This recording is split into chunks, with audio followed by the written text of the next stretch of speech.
Cancer എല്ലാവരും പേടിക്കുന്ന രോഗമാണ്. രോഗത്തെക്കാൾ ഉപരി ചികിത്സയുടെ പാർശ്വഫലങ്ങളെയും ചിലവുമാണ് പലരും ഭയക്കുന്നത്. നേരത്തെ കണ്ടെത്തി ഓപ്പറേഷനും കീമോതെറാപ്പിയും റേഡിയേഷനും ഒക്കെ നൽകി ക്യാൻസർ വന്ന ഭാഗത്തെ നശിപ്പിക്കാനാണ് ചികിത്സയിലൂടെ ശ്രമിക്കുന്നത്. ക്യാൻസർ ബാധിച്ച ഭാഗം ഓപ്പറേഷനിലൂടെ എടുത്തു മാറ്റി റേഡിയേഷനും കീമോതെറാപ്പിയും ഹോർമോൺ തെറാപ്പിയും ഇമ്മ്യൂണോതെറാപ്പിയും ഒക്കെ എടുത്താലും പലർക്കും വീണ്ടും രോഗം വരുന്നു. ഓപ്പറേഷൻ്റെയും കീമോതെറാപ്പിയുടെയും റേഡിയേഷൻ്റെയും ഒക്കെ പാർശ്വഫലങ്ങളും ചികിത്സാ ചെലവുണ്ടാകുന്ന സാമ്പത്തിക ബാധ്യതകളും കൂടിയാകുമ്പോൾ പലർക്കും ജീവിതം തന്നെ ദുരിതമായി മാറുന്നു. എന്താണ് ക്യാൻസർ വരാൻ കാരണം? ക്യാൻസറിനെ പ്രതിരോധിക്കാൻ എന്ത് ചെയ്യണം? നേരത്തെ കണ്ടെത്തി ചികിത്സകളൊക്കെ കൃത്യമായി എടുത്തവരിലും രോഗം വീണ്ടും വരാൻ കാരണം എന്താണ്? ക്യാൻസറിന് കാരണം ഓപ്പറേഷൻ്റെയോ കീമോതെറാപ്പിയുടെയോ റേഡിയേഷൻ്റെയോ കുറവല്ല, മറിച്ച് ജീവിതശൈലിയിലെ അപാകതകൾ മൂലം വിഷാംശം ഉള്ളിൽ അടിയുന്നതും പോഷകങ്ങളുടെ ഏറ്റക്കുറച്ചിലും മാനസിക സമ്മർദ്ദങ്ങൾ ഉണ്ടാക്കുന്ന ഹോർമോൺ വ്യതിയാനങ്ങളും മൂലം കോശങ്ങളിൽ ഉണ്ടാകുന്ന ജനിതക തകരാറാണ്. ജീവിതശൈലിയിലെ അപാകതകൾ പരിഹരിക്കാതെ ക്യാൻസർ വന്ന അവയവത്തെ എടുത്തു കളഞ്ഞതുകൊണ്ടോ കീമോതെറാപ്പിയും റേഡിയേഷനും കൊണ്ട് ക്യാൻസർ വന്ന ശരീരഭാഗത്തെയും അതുമായി ബന്ധപ്പെട്ട ഇമ്മ്യൂൺ സിസ്റ്റത്തെയും നശിപ്പിക്കാൻ ശ്രമിക്കുക മാത്രമാണ് ചികിത്സയ്ക്കായി ചെയ്യുന്നത്. ക്യാൻസറിന് കാരണമായ ജീവിതശൈലിയിലെ അപാകതകൾ പരിഹരിക്കാത്തതാണ് ക്യാൻസർ വീണ്ടും വരാൻ കാരണമാകുന്നത്.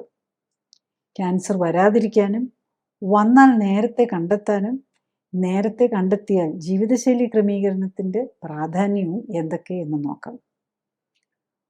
ഒരു ഹെൽത്ത് ടിപ്പ് തരിക എന്നതിനുപരി ക്യാൻസറിൻ്റെ കാരണങ്ങളെയും രോഗം നേരത്തെ കണ്ടെത്താനുള്ള മാർഗങ്ങളെയും രോഗം ശരീരത്തെ എത്രമാത്രം ബാധിച്ചു എന്ന് മനസ്സിലാക്കാനുള്ള പരിശോധനാ രീതികളെയും മോഡേൺ മെഡിസിനിൽ ലഭ്യമായ ചികിത്സാ രീതികളെയും അവയുടെ ഗുണദോഷങ്ങളെയും പരിമിതികളെയും കുറിച്ച് അറിവ് നൽകുകയും ഒപ്പം തന്നെ ജീവിതശൈലിയുമായി ക്യാൻസറിനുള്ള ബന്ധവും ജീവിതശൈലി ക്രമപ്പെടുത്തുന്നതിലൂടെ രോഗപ്രതിരോധവും രോഗമുക്തിയും എങ്ങനെ സാധ്യമാക്കുക എന്നും മനസ്സിലാക്കാൻ സഹായിക്കുക എന്നതാണ് ഇതിലൂടെ ലക്ഷ്യമിടുന്നത്. അതിനാൽ വീഡിയോ കുറച്ച് നീണ്ടുപോകാം. കൂടുതലായി ഈ രോഗത്തെയും അതെങ്ങനെയാണ് ആരോഗ്യത്തെ പ്രതികൂലമായി ബാധിക്കുന്നത് എന്നറിയാനും മനസ്സിലാക്കി അതിൽ നിന്ന് മോചനം നേടാനും ആഗ്രഹിക്കുന്നവർക്ക് വേണ്ടിയാണിത്. ക്യാൻസർ എന്ന് പറയുമ്പോൾ നമുക്ക് ഏത് ശരീരഭാഗത്തെ വേണേലും ക്യാൻസർ വരാം. പക്ഷേ ഏറ്റവും കൂടുതൽ നമ്മൾ കേൾക്കാറുള്ളതും കാണാറുള്ളതും ആണുങ്ങളിലാണെങ്കിൽ ലങ് ക്യാൻസറും അതുപോലെ പ്രോസ്റ്റേറ്റ് ക്യാൻസറുമാണ്. ലേഡീസിലാണെങ്കിൽ ബ്രസ്റ്റ് ക്യാൻസറാണ് ഏറ്റവും കൂടുതലുള്ളത്. പിന്നെ എല്ലാവരിലും ലേഡീസിലാണെങ്കിലും ജെൻസിലാണെങ്കിലും വ്യത്യാസമില്ലാതെ കാണുന്നതാണ് കോളൻ ക്യാൻസർ, അതായത് അതുപോലെ സ്റ്റൊമക് ക്യാൻസർ, ഇൻഡസ്റ്റൈനുമായിട്ട് ബന്ധപ്പെട്ടുള്ളത്. പിന്നെ നമുക്കറിയാം blood cancer, leukaemia, lymphoma, skin cancer, liver cancer, kidney cancer, അങ്ങനെ എല്ലാ രോഗങ്ങളെയും തന്നെ ക്യാൻസർ ബാധിക്കാം. അപ്പം എന്തുകൊണ്ടാണ് ഈ ക്യാൻസർ വരുന്നതെന്ന് ചോദിച്ചു കഴിഞ്ഞാൽ നമ്മളുടെ സെല്ലുകൾ, നമ്മളുടെ ശരീരകോശങ്ങളെ നമ്മൾ പറയുന്ന സൊമാറ്റിക് സെൽസ് എന്നാണ്. അതിലല്ലാതെ നമ്മൾ ഈ റീപ്രൊഡക്ഷൻ, അതായത് കുട്ടികളുണ്ടാകാൻ വേണ്ടിയിട്ട് നമ്മൾ പ്രത്യുൽപാദനപരമായിട്ടുള്ള സെൽസിനെ പറയുന്നത് ജേം സെൽസ് എന്ന് പറയും. അല്ലാത്ത സെൽസിനെ സൊമാറ്റിക് സെൽസ് എന്നാണ് പറയുന്നത്. ഈ സൊമാറ്റിക് സെൽസിൽ നമ്മുടെ സാധാരണ സെല്ലുകളിൽ ഉണ്ടാകുന്ന ജനിതക തകരാറാണ് ക്യാൻസറിലേക്ക് നയിക്കുന്നത്. എങ്ങനെയാണ് ഈ ജനിതക തകരാറ് വരുന്നതെന്ന് ചോദിച്ചു കഴിഞ്ഞാൽ നമ്മൾ 20-ആം വയസ്സിലില്ല, അല്ലെ 30-ആം വയസ്സിലില്ല, 50-60 വയസ്സാകുമ്പോഴാണല്ലേ ക്യാൻസർ വരുന്നത്. അല്ലെ കുറേ നാൾ ഒരു പ്രശ്നം ഇല്ലാതെ ഇരുന്നിട്ട് പിന്നെയല്ലേ വരുന്നത്. അപ്പോൾ ഇത്രയും നാളില്ലാതിരുന്നിട്ട് എങ്ങനെയാണ് ജനിതക തകരാറ് വന്നതെന്ന് ചോദിച്ചാൽ അത് നമ്മളുടെ ഈ ശരീരത്തിൽ അടിയുന്ന വിഷാംശം ആണ് ഈ ജനിതക തകരാറിലേക്ക് നമ്മളെ കൊണ്ടുപോകുന്നത്. ഇപ്പം ഫോർ എക്സാമ്പിൾ പറഞ്ഞു കഴിഞ്ഞ് കഴിഞ്ഞാൽ ലങ് ക്യാൻസർ വരാൻ കാരണം സ്മോക്കേഴ്സിനാണ് കൂടുതൽ വരുന്നത്. അതിൻ്റെ ആ നിക്കോട്ടിനും ആ സ്മോക്കിനകത്തുള്ള കെമിക്കലുകളാണ് ലങ് ക്യാൻസറിന് കാരണമാകുന്നത്. പിന്നെ അതുപോലെ തന്നെ ചില ഇൻഫെക്ഷൻസ്, ബ്ലഡ് ക്യാൻസറിനൊക്കെ പോലെയുള്ള ചില ഇൻഫെക്ഷൻസൊക്കെ എപ്സ്റ്റീൻ ബാർ വൈറസ് എന്നൊക്കെ പറഞ്ഞ് ഇൻഫെക്ഷൻ വരാം. അതുപോലെ സ്ത്രീകളിൽ വരുന്ന ഗർഭാശയ മുഖത്തുള്ള ക്യാൻസറിന് പാപ്പിലോമ വൈറസാണ് കാരണം. അങ്ങനെ പലതരം ക്യാൻസർ, പലതരം കാരണങ്ങൾ കൊണ്ട് പലതരം ടോക്സിൻ, അത് ബയോളജിക്കലാകാം കെമിക്കലാകാം, അതാണ് ഒരു കാരണം.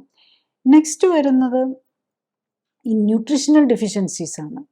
ന്യൂട്രീഷൻ്റെ കുറവ് കൊണ്ട് ഉണ്ടാകുന്ന, അതായത് നമ്മൾ വൈറ്റമിൻ ഡി കുറവോ അല്ലെങ്കിൽ ഒരു എന്തെങ്കിലുമൊക്കെ വൈറ്റമിൻസ് നമുക്ക് ഓൾമോസ്റ്റ് 54 ന്യൂട്രിയൻസ് ആവശ്യമുണ്ട്. അതിലേതെങ്കിലുമൊക്കെ കുറയുകയോ കൂടുകയോ ഒക്കെ ചെയ്ത് കഴിയുമ്പോഴേക്കും ബേസിക്കലി നമ്മളുടെ ഈ ടോക്സിൻസ് കാരണം അല്ലെങ്കിൽ ന്യൂട്രിഷൻ ഡെഫിഷ്യൻസി കാരണം നമ്മളുടെ സെൽ ഡിവിഷൻ ഒരു അബ്നോർമൽ ആയിട്ടുള്ള ഒരു സെല്ലിന് ഡാമേജ് വന്നാൽ ഒരു വൈറസ് വെച്ചോ അല്ലെ കെമിക്കൽ വെച്ചോ ആൽക്കഹോൾ കൊണ്ടോ അല്ലെങ്കിൽ ടൊബാക്കോ കൊണ്ടോ ഉള്ള കെമിക്കലുകൾ കാരണം വരുന്ന ഡാമേജ് വന്ന സെല്ലിന് പുതിയ സെല്ലുണ്ടാക്കണം. അപ്പോൾ എപ്പോഴും ഇങ്ങനെ ടോക്സിൻസ് വന്നുകൊണ്ടിരിക്കുമ്പം എപ്പോഴും സെല്ല് പുതിയതിനെ ഉണ്ടാക്കിക്കൊണ്ടിരിക്കണം. അവിടെ വരുമ്പോൾ പുതിയതുണ്ടാകുമ്പോൾ ആ സെൽ ഡിവിഷനിൽ വരുന്ന ഡാമേജാണ് ക്യാൻസർ. ഒരു കുറേ നാളുകൊണ്ടാണ്, പെട്ടെന്നൊന്നും അല്ല ക്യാൻസർ വരുന്നത്. 10, 20, 30 വർഷങ്ങൾ. ഇപ്പോൾ നമുക്കറിയാം സ്മോക്കേഴ്സിന് ക്യാൻസർ വരുന്നത് 10, 30, 40 വർഷം സ്മോക്ക് ചെയ്ത് കഴിഞ്ഞിട്ടാണ്. അല്ലെ ആൽക്കഹോളിക്സിന് ലിവർ ക്യാൻസർ വരുന്നത് കുറേ കാലങ്ങൾക്ക് കഴിഞ്ഞാൽ.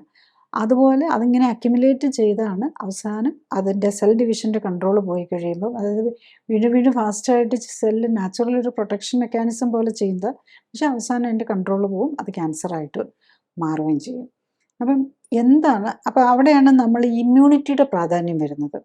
ഈ ഇമ്മ്യൂണിറ്റിയും ക്യാൻസറും തമ്മിലുള്ള ബന്ധം എന്താണെന്നുള്ളതാണ്. ബേസിക്കലി ഇമ്മ്യൂണിറ്റി എന്ന് പറഞ്ഞു കഴിഞ്ഞാൽ ഒന്നിപ്പോൾ വൈറസ് ആണെങ്കിൽ അല്ലെങ്കിൽ ഒരു കെമിക്കൽ നമ്മളുടെ ബോഡിയിൽ വരികയാണെങ്കിൽ ആ ഒരു ടോക്സിൻ വരികയാണെങ്കിൽ അതിനെ മാറ്റുക. ഇപ്പോൾ വൈറസോ ബാക്ടീരിയ എന്നൊക്കെ പറയുന്ന ഒരു ബയോളജിക്കൽ ടോക്സിനാണ്, മറ്റേതാണെങ്കിൽ കെമിക്കൽ ടോക്സിനാണ്. ഏത് വന്നാലും അതിനെ എടുത്ത് മാറ്റി എൻ്റെ റെസ്പോൺസിബിലിറ്റി നമ്മുടെ ഇമ്മ്യൂൺ സിസ്റ്റത്തിൻ്റെ സെല്ലുകൾക്കാണ്. അപ്പം ഒരു വൈറസ് ഇൻഫെക്ഷൻ വന്നു കഴിഞ്ഞ് കഴിഞ്ഞാൽ ആ വൈറസ് കയറിയ സെല്ലിനെ തന്നെയാണ് ഈ നമ്മുടെ ഇമ്മ്യൂൺ സിസ്റ്റത്തിൻ്റെ സെല്ല് നശിപ്പിച്ച് കളയുകയാണ് ചെയ്യുന്നത്. അതിന് പറയും ഇൻഫ്ലമേഷൻ. അപ്പോൾ ബേസിക്കലി ഇമ്മ്യൂണിറ്റിക്ക് 2 ആസ്പെക്റ്റാണുള്ളത്. ഒന്ന് ഇൻഫ്ലമേഷൻ, രണ്ടാമത്തത് ആൻറ്റി ഇൻഫ്ലമേഷൻ. ആൻറ്റി ഇൻഫ്ലമേഷൻ എന്ന് പറഞ്ഞു കഴിഞ്ഞാൽ അതിൻ്റെ ഹീലിംഗ് പാർട്ടാണ്. ഹീലിംഗ് പാർട്ട് എന്ന് പറഞ്ഞാൽ ഈ സെല്ലിനെ നശിപ്പിക്കുക എന്നുള്ളതാണ് ഇൻഫ്ലമേഷൻ. പുതിയതിനെ ഉണ്ടാക്കുക എന്നുള്ളത് ആൻറ്റി ഇൻഫ്ലമേഷനാണ്. അപ്പോൾ ഈ പുതിയതിനെ ഉണ്ടാക്കാനുള്ള പ്രോസസ്സിന് നമുക്ക് വേണ്ടത് എന്താണെന്ന് ചോദിച്ചു കഴിഞ്ഞ് കഴിഞ്ഞാൽ, ഒന്ന് പുതിയതിനെ ഉണ്ടാക്കുമ്പോൾ വീണ്ടും ആ സെല്ലിൻ്റെ ജനറ്റിക് ഡാമേജ് വരാതിരിക്കാനായിട്ട് ടോക്സിൻസ് ഇല്ലാതാവണം. പിന്നെ ആ ന്യൂട്രിഷൻ വേണ്ടതെല്ലാം കറക്റ്റായിട്ട് കിട്ടണം. അപ്പം almost 14 vitamins, 14 minerals, amino acids, fatty acids, ഇതെല്ലാം കറക്റ്റായിട്ടുണ്ടെങ്കിൽ പുതിയ സെല്ല് വരുമ്പോൾ അതിന് ഹെൽത്ത് ഉണ്ടാവുള്ളൂ. അപ്പോൾ അതിൽ തന്നെ ഉണ്ട് ഈ ഇൻഫ്ലമേഷനെയും ആൻറ്റി ഇൻഫ്ലമേഷനെയും കൺട്രോൾ ചെയ്യുന്നത് omega-3യും 6ഉം 2 ഫാറ്റാണ്. നമ്മൾ പറയില്ല എല്ലാത്തിലും omega-3 കഴിച്ചാൽ നല്ലതാണ്, എല്ലാവരും ഫിഷ് ഓയിലും ഒക്കെ കഴിക്കുന്നത് അതുകൊണ്ട്. അപ്പോൾ എല്ലാ ക്യാൻസർ പേഷ്യൻസും ഓട്ടോ ഇമ്മ്യൂൺ ഡിസീസിലും എല്ലാം ഫിഷ് ഓയിലും കഴിക്കുന്നതും അതുപോലെ omega-3 കൂടുതൽ വേണമെന്ന് പറഞ്ഞാൽ ഹാർട്ട് പേഷ്യൻറ്റും ഒക്കെ. അത് എന്തുകൊണ്ടാണെന്ന് ചോദിച്ചാൽ അത് ഹീലിങ്ങിനെ പ്രൊമോട്ട് ചെയ്യും, അതിന് വേണ്ടിയിട്ടാണ്. പിന്നെ ഇപ്പം നമ്മളുടെ പ്രോബ്ലം എന്താണെന്ന് ചോദിച്ചാൽ ഇൻഫ്ലമേഷൻ, അതായത് നമ്മുടെ പ്രതിരോധ ഭാഗത്തിന് അതിനെ കൺട്രോൾ ചെയ്യുന്ന omega-6ഉം ആൻറ്റി ഇൻഫ്ലമേഷൻ ഹീലിങ്ങിനെ കൺട്രോൾ ചെയ്യുന്ന omega-3ആണ്. അപ്പോൾ അതിലുള്ള ബാലൻസ് തെറ്റുന്നതുമാണ് നമ്മൾക്ക് ഇന്നിപ്പോൾ ക്യാൻസർ വരാനായിട്ടുള്ള കൂടുതൽ കാരണം. അതുപോലെ തന്നെ നമ്മളുടെ ബോഡിയിലേക്ക് തന്നെ ഒരു പ്രൊപ്പോർഷനുണ്ട്. അതിൻ്റെ ലീൻ മാസ്, ഫാറ്റ് മാസ് എന്ന് പറയും. അതായത് നമ്മളുടെ ഫാറ്റ് അല്ലാത്ത നമ്മുടെ ബോഡിയിലെ പാർട്ടും അതായത് കൊഴുപ്പല്ലാത്ത നമ്മുടെ ബോഡിയിലെ പാർട്ടും അതുപോലെ മസിൽസും ബ്ലഡും ഒക്കെ കൂടെ കൂടുന്ന ലീൻ മാസ് എന്ന് പറയും. അതിൻ്റെ പ്രൊപ്പോർഷൻ തെറ്റിയാലും അപ്പോൾ ഫാറ്റ് കൂടുകയാണ്. അപ്പോൾ ഫാറ്റ് കൂടുമ്പോൾ നമ്മുടെ ജനറൽ ഫുഡിലെല്ലാം കൂടുതൽ omega-6 ആണുള്ളത്. അപ്പോൾ നാച്ചുറലി omega-6 ആയിരിക്കും കൂടുന്നത്. അപ്പം നമ്മൾ ഈ ക്യാൻസറിനെ ഒരു ഇൻഫ്ലമേറ്ററി ഡിസീസായിട്ടാണ് കാണുന്നത്. അപ്പോൾ ഈ ക്യാൻസർ വരാനും കാരണം ഇൻഫ്ലമേറ്ററി ആയിട്ടുള്ള omega-6 കൂടുന്നതുമാണ് ഒരു കാരണം. അപ്പോൾ നാച്ചുറലി ക്യാൻസർ പോസിബിലിറ്റി നമ്മൾ ഈ ബോഡിയിൽ ദുർമേധസ്സുള്ളവരിൽ കൂടുതലായിരിക്കും. അപ്പം നമ്മൾ എന്ത് രോഗമാണെങ്കിലും നമ്മൾ ഡയഗ്നോസ് ചെയ്യുന്നതിൻ്റെ ലക്ഷണങ്ങൾ കാണിച്ചിട്ടാണല്ലോ. അപ്പോൾ എന്തൊക്കെയാണ് ലക്ഷണങ്ങൾ, ക്യാൻസറിൻ്റെ ലക്ഷണങ്ങൾ? അപ്പം നമ്മളെപ്പോഴും എന്തെങ്കിലും മുഴയാണ് നമ്മൾ പ്രതീക്ഷിക്കുന്നത്. അപ്പം ഉള്ളിലുള്ള ഭാഗങ്ങളിലാണെങ്കിൽ മുഴ വന്നു കഴിഞ്ഞാൽ, ഇപ്പം ബ്രസ്റ്റിലാണെങ്കിൽ നമുക്ക് തന്നെ ഇപ്പോൾ ലേഡീസ് ബ്രസ്റ്റിന് ക്യാൻസർ വന്നു കഴിഞ്ഞാൽ അവിടെ ഒരു മുഴ വന്നു എന്നുള്ളതായിരിക്കും. അല്ലെങ്കിൽ ഏതെങ്കിലും എക്സ്ട്രിമിറ്റി ബോണിലൊക്കെ ആണെങ്കിൽ മുഴ വന്നാലാണ് നമ്മൾ പോയി നോക്കുന്നത്. അപ്പം മുഴയാണ് ഒരു ലക്ഷണം. പിന്നെ ഇപ്പം ബ്ലഡ് ക്യാൻസർ ഒക്കെ പോലെയുള്ളതിനാണ് പലപ്പോഴും ഉള്ളിലുള്ള കാര്യങ്ങൾ, ഉള്ളിൽ പുറത്തേക്ക് കാണാൻ പറ്റാത്തത് ഉള്ളിലാണെങ്കിൽ നമ്മൾ അറിയുന്ന ക്ഷീണമായിട്ടായിരിക്കും. അല്ലെങ്കിൽ ഇപ്പം ബ്ലഡ് ക്യാൻസറിനൊക്കെയാണ് ബ്ലീഡിങ് ആയിട്ട് വരാം. അതായത് അവിടെ ആ ബ്ലഡിൻ്റെ ക്ലോട്ടിങ് മെക്കാനിസം ഒക്കെ തകരാറിലാവുന്നുണ്ട്. പിന്നെ ഇപ്പം നമ്മൾ മുഴയാണോ എന്ന് അറിയാനാണ് നമ്മൾ പുറത്തുള്ളതല്ലാത്ത ഉള്ളിലെ മുഴകൾ തിരിച്ചറിയാനാണ് നമ്മൾ സ്കാനൊക്കെ വെച്ച് നോക്കുന്നത്. സ്കാനിങ് നോക്കുമ്പോൾ മുഴ കണ്ടിട്ട് അവിടെ അബ്നോർമൽ ഗ്രോത്ത് അതിന് വരുമ്പോഴാണ് നമ്മൾ ക്യാൻസർ ആണെന്ന് ഡിറ്റക്ട് ചെയ്യുന്നത്. പിന്നെ ജനറലൈസ്ഡ് ക്ഷീണമായിരിക്കും പലപ്പോഴും പലർക്കും വരുന്നത്. പിന്നെ ചിലപ്പം ലോ ഗ്രേഡ് ഫീവർ വരാം. ചില ഇതിലൊക്കെയാണ് സ്കിന്നിലൊക്കെ ചുമന്ന് തടിച്ച് വരാം. അപ്പം അങ്ങനെ പല രീതിയിൽ അത് പ്രസൻറ്റ് ചെയ്യാമെന്നുള്ളതാണ്. അപ്പം യൂഷ്വലി ഇതൊക്കെയാണ് ക്ഷീണം, ബ്ലീഡിങ്, സ്വെല്ലിങ് ഇതൊക്കെയായിരിക്കും. പിന്നെ നമ്മൾ ടെസ്റ്റുകളിലേക്ക് പോയാൽ അപ്പം നമുക്ക് എന്തെങ്കിലും മുഴയാണെന്ന് നമ്മൾ സംശയം തോന്നിക്കഴിഞ്ഞു കഴിഞ്ഞാലോ അല്ലെങ്കിൽ മറ്റെന്തെങ്കിലും ഒരു ബുദ്ധിമുട്ട് തോന്നുമ്പോൾ വയറിനോ ഒക്കെ അൾട്രാസൗണ്ട് സ്കാനോ CT സ്കാനോ ഒക്കെ എടുത്ത് നോക്കുമ്പോൾ അറിയാം. പിന്നെ നെക്സ്റ്റ് നമ്മൾ നോക്കുന്നത് എന്താണെന്ന് ചോദിച്ചു കഴിഞ്ഞ് കഴിഞ്ഞാൽ ബ്ലഡിലെ ടെസ്റ്റിൽ എന്തൊക്കെ നോക്കാമെന്നുള്ളതാണ്. ഇതൊരു ഇൻഫ്ലമേറ്ററി രോഗമാണെന്ന് പറഞ്ഞല്ലോ. അപ്പം ഇൻഫ്ലമേറ്ററി മാർക്കേഴ്സ്, അതായത് നമ്മുടെ പ്രതിരോധ സംവിധാനങ്ങൾ ആക്റ്റീവായിട്ട് ഓവറായിട്ട് വർക്ക് ചെയ്യുന്നുണ്ട് എന്നുള്ള ഒരു തെളിവ് വന്നു കഴിഞ്ഞാൽ തന്നെ നമ്മൾ മനസ്സിലാക്കണം, ഒന്നെങ്കിൽ അവിടെ ഒരു ഇൻഫെക്ഷൻ വന്നു, ഒരു അണുബാധയുണ്ട്, അല്ലെങ്കിൽ ക്യാൻസർ ആകാം, അല്ലെങ്കിൽ ഓട്ടോ ഇമ്മ്യൂൺ ഡിസീസ് ആകാം. ഇതൊക്കെയാണ് സാധാരണ ഇൻഫ്ലമേറ്ററി മാർക്കേഴ്സ് കൂടാനുള്ളത്. കാരണം ഇപ്പം നമ്മൾ അറിയാമല്ലോ, പനിയൊക്കെ വന്നു കഴിഞ്ഞാൽ നമ്മൾ ഇൻഫ്ലമേറ്ററി മാർക്കേഴ്സ് എന്ന് പറഞ്ഞാൽ ഏതൊക്കെയാണ്? ബ്ലഡ് കൗണ്ട് നോക്കും, WBCസിൻ്റെ കൗണ്ട്, നമ്മുടെ വെളുത്ത രക്താണുക്കളുടെ അളവ് കൂടുക, ESR കൂടുക, പിന്നെ C റിയാക്റ്റീവ് പ്രോട്ടീൻ എന്ന് പറഞ്ഞൊരു CRP, HSCRP ഇതൊക്കെ കൂടുക എന്നുള്ളതാണ് നമ്മൾ ഇൻഫ്ലമേറ്ററി മാർക്കേഴ്സായിട്ട് എടുക്കുന്നത്. പിന്നെ നെക്സ്റ്റ് വരുന്ന നിലയിൽ ഇപ്പോൾ ക്യാൻസറിനെ കുറിച്ച് വരുന്നതാണ് നമ്മുടെ ട്യൂമർ മാർക്കേഴ്സ്. ട്യൂമർ മാർക്കേഴ്സ് ഓരോന്നിനും ഓരോ പല ടൈപ്പിലുള്ള ട്യൂമർ മാർക്കേഴ്സാണ് വരുന്നത്.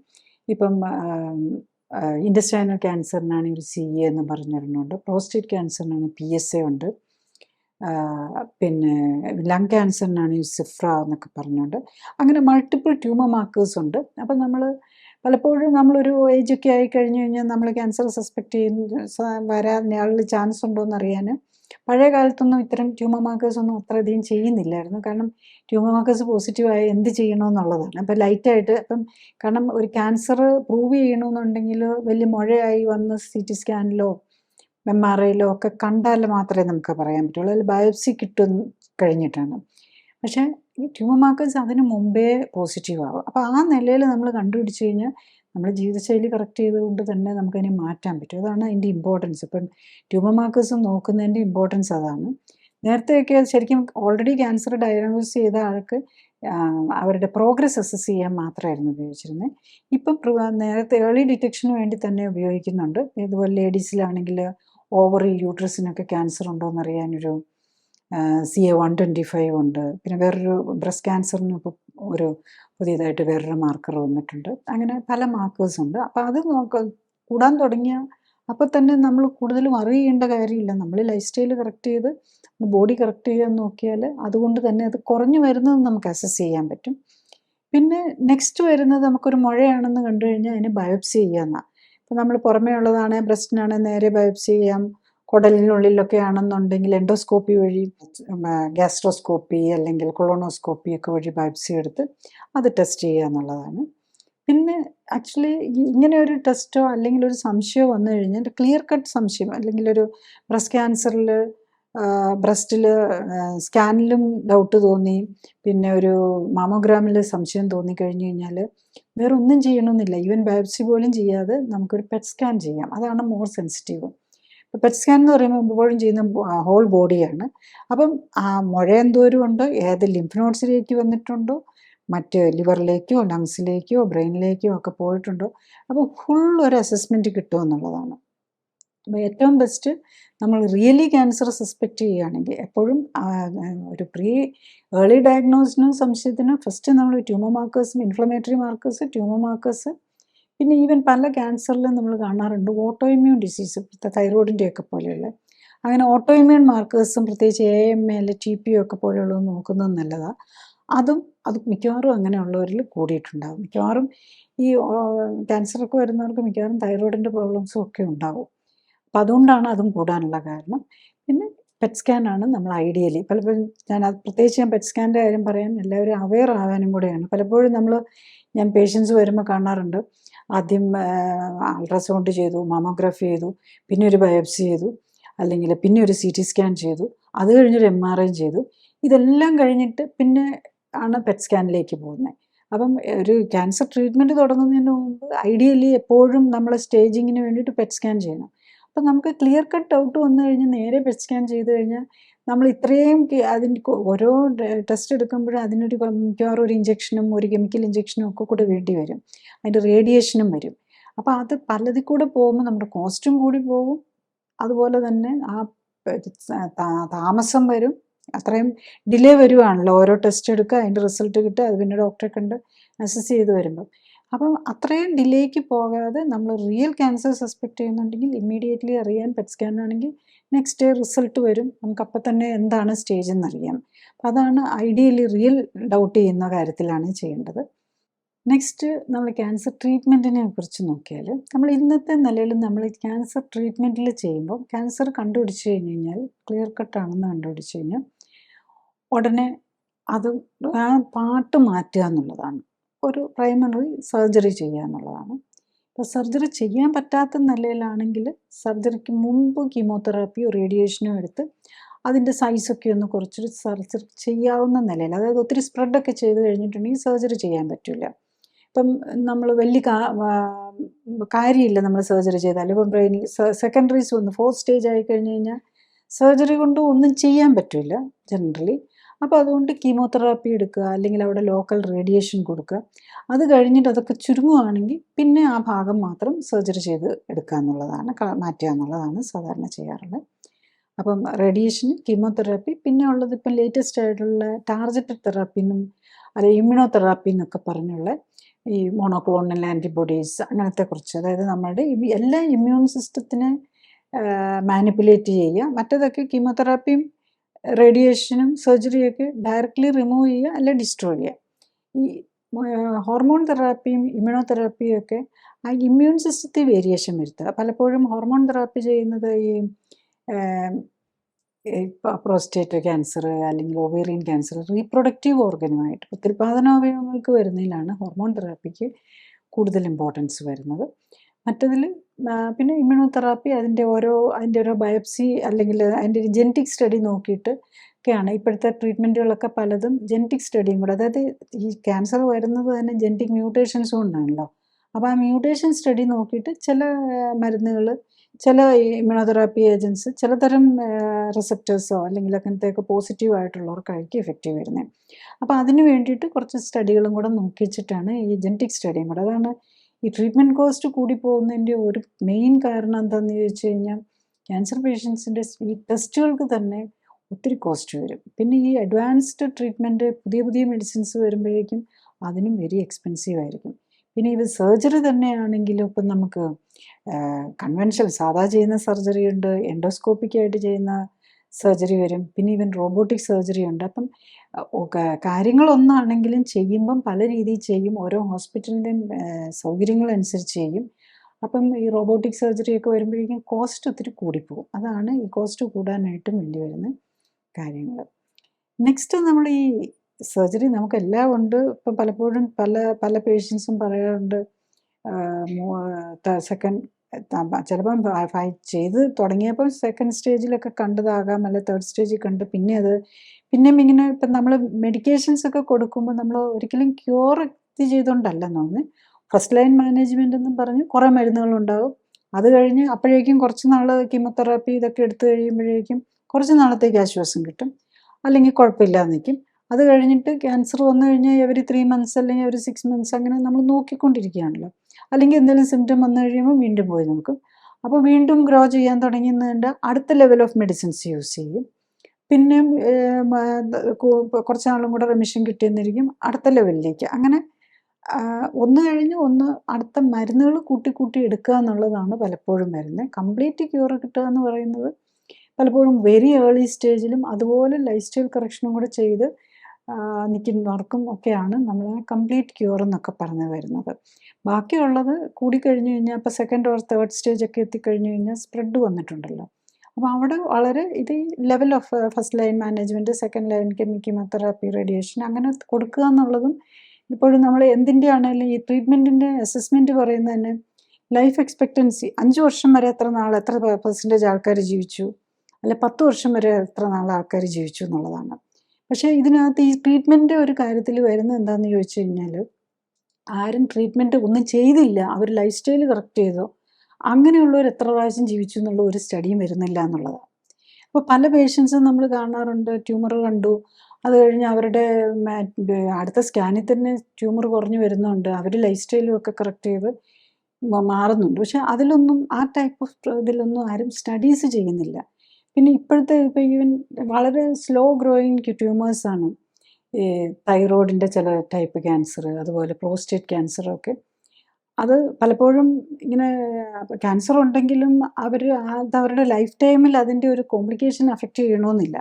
പക്ഷേ ഇപ്പോൾ ഈ ഏർലി ഡിറ്റക്ഷൻ വന്നിട്ട് നമ്മൾ ഓവർ ട്രീറ്റ്മെൻറ്റ് വരുന്നു എന്നുള്ളതാണ് ഇപ്പോഴത്തെ ലേറ്റസ്റ്റ് ക്യാൻസർ ട്രീറ്റ്മെൻറ്റിൻ്റെ ഒരു ട്രെൻഡിനെ കുറിച്ച് പലപ്പോഴും പല സ്റ്റഡീസും കാണിക്കുന്നത് ഓവർ ട്രീറ്റ്മെൻറ്റ് വരുന്നു.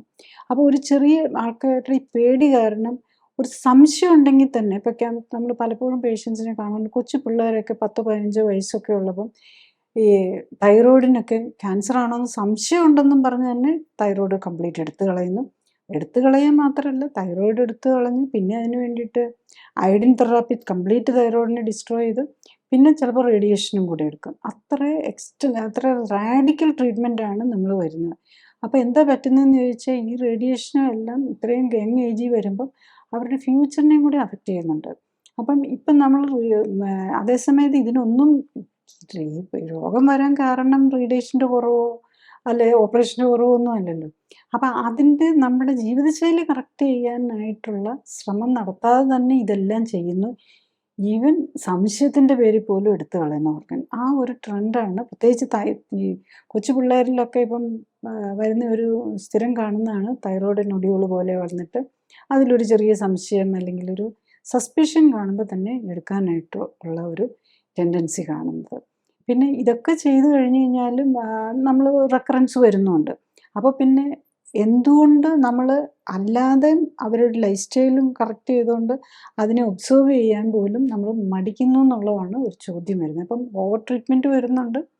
പിന്നെ വേറൊരു പ്രോബ്ലം എന്താണെന്ന് വെച്ച് കഴിഞ്ഞാൽ ഈ കീമോതെറാപ്പി എല്ലാം എടുത്തു കഴിയുമ്പോഴേക്കും പലപ്പോഴും ഈ ഇത് ഏറ്റവും കൂടുതൽ ഡാമേജ് ചെയ്യുന്നത് നമ്മുടെ ബോൺ മാരോ നെർവ്സിനെയൊക്കെയാണ്.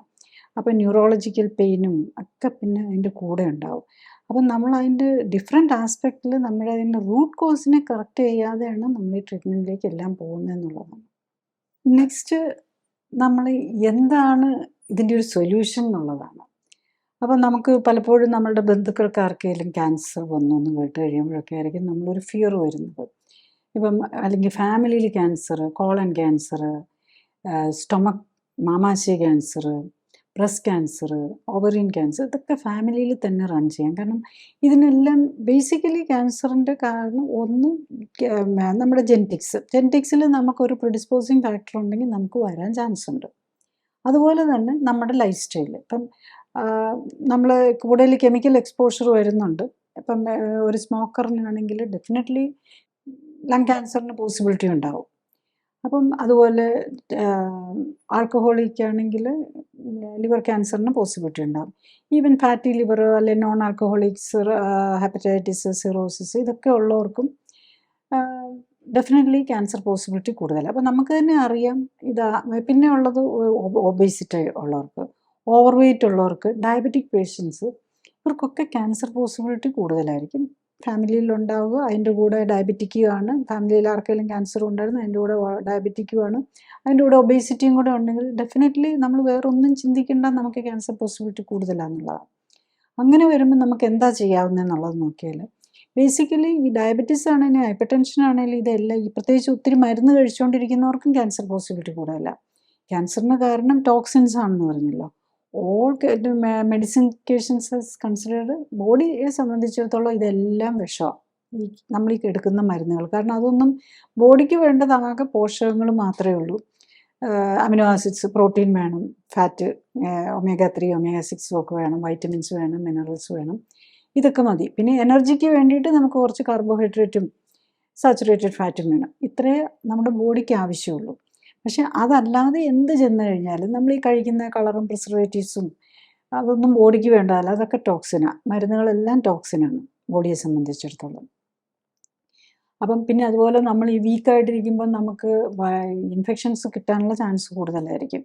അപ്പോൾ അങ്ങനെയാണ് ഈ എപ്സ്റ്റീൻ ബാർ വൈറസ് എന്ന് പറഞ്ഞൊരു ഇൻഫെക്ഷനുണ്ട്. അതാണ് പലപ്പോഴും ഈ ബ്ലഡ് ക്യാൻസറിന് കാരണമാകുന്നത്, ലിംഫോമ, ലുക്കീമിയക്കൊക്കെ കാരണമാകാനുള്ളത് അത്തരം ഇൻഫെക്ഷൻസ്. അത് കയറി കഴിഞ്ഞ് കഴിഞ്ഞാൽ അതവിടെ കിടക്കും. അപ്പം നമുക്ക് ഇമ്മ്യൂൺ സിസ്റ്റം വീക്കായതുകൊണ്ട് ആ വൈറസിനെ ബോഡിക്ക് കളയാൻ പറ്റുന്നില്ല. അതുപോലെ ഹെപ്പറ്റൈറ്റിസ് ബിയും സിയും ഒക്കെ ഉള്ളവർക്ക് ലിവർ ക്യാൻസറിന് പോസിബിലിറ്റി കൂടുന്നത് അതുകൊണ്ടാണ്. അപ്പം നമ്മുടെ ഇമ്മ്യൂൺ സിസ്റ്റം ഇങ്ങനെ ഓവർ വർക്ക് ചെയ്തുകൊണ്ടിരിക്കുക. അപ്പോൾ അതിൻ്റെ കൂടെ ഈ ടോക്സിനും ഉണ്ട്. അപ്പോൾ ഓവർ വർക്ക് വരുമ്പോൾ വേണ്ട ന്യൂട്രീഷനും കൂടെ കിട്ടാതെ വരുമ്പം അവിടെ നടക്കുന്ന ആ മ്യൂട്ടേഷൻസ്, ജനറ്റിക് വ്യതിയാനങ്ങളാണ് ക്യാൻസറിലേക്ക് പോകുന്നത്. അപ്പം നമുക്കൊരു സൊല്യൂഷനായിട്ട് നമുക്ക് ചെയ്യാവുന്നത് എന്താണെന്ന് ചോദിച്ചാൽ നമ്മൾ ടോക്സിൻസ് കുറയ്ക്കുക. ഡയബറ്റിസും ഹൈപ്പർ ടെൻഷൻ എന്നൊക്കെ പറഞ്ഞാൽ ജീവിതശൈലി രോഗമാണ്. അത് നമുക്ക് ലൈഫ് സ്റ്റൈൽ കറക്റ്റ് ചെയ്താൽ നമുക്ക് അതിനകത്ത് മരുന്നിൽ നിന്ന് മാറാവുന്നതേ ഉള്ളൂ. അതുപോലെ നമ്മൾ ഏർലി ആയിട്ട് കണ്ടുപിടിക്കാൻ നോക്കുക. നമ്മൾ ഒരു ഇൻഫ്ലമേറ്ററി മാർക്കർ ഈ ബ്ലഡ് കൗണ്ടും ESRും ഒക്കെ കൂടുമ്പോൾ തന്നെ നമ്മൾ നോക്കി നമ്മൾ കറക്ഷൻ ചെയ്യുക. പിന്നെ ക്യാൻസർ മാർക്കേഴ്സും നമുക്ക് നോക്കാം. ഇപ്പം നമുക്കിപ്പം ഒക്കെ നേരത്തെ PSA ഒക്കെ കൂടിക്കഴിഞ്ഞ് കഴിഞ്ഞാൽ, അല്ലെങ്കിൽ ബ്രസ്റ്റ് ക്യാൻസർ ഇതിൻ്റെ മാമോഗ്രഫിയോ അല്ലെങ്കിൽ എന്തെങ്കിലും സസ്പെക്റ്റഡ് ഇത് കാണുകയാണെങ്കിൽ തന്നെ ഒരു ചെറിയ സസ്പെക്റ്റഡ് മുഴ കണ്ടു, അല്ലെങ്കിൽ തൈറോയിഡിനൊരു സസ്പെക്റ്റഡ് മുഴ കണ്ടു, ഉടനെ തന്നെ നമ്മൾ ലൈഫ് സ്റ്റൈൽ കറക്റ്റ് ചെയ്യുക, നമ്മളുടെ ബോഡി പാരാമീറ്റേഴ്സ് കറക്റ്റ് ചെയ്യുക.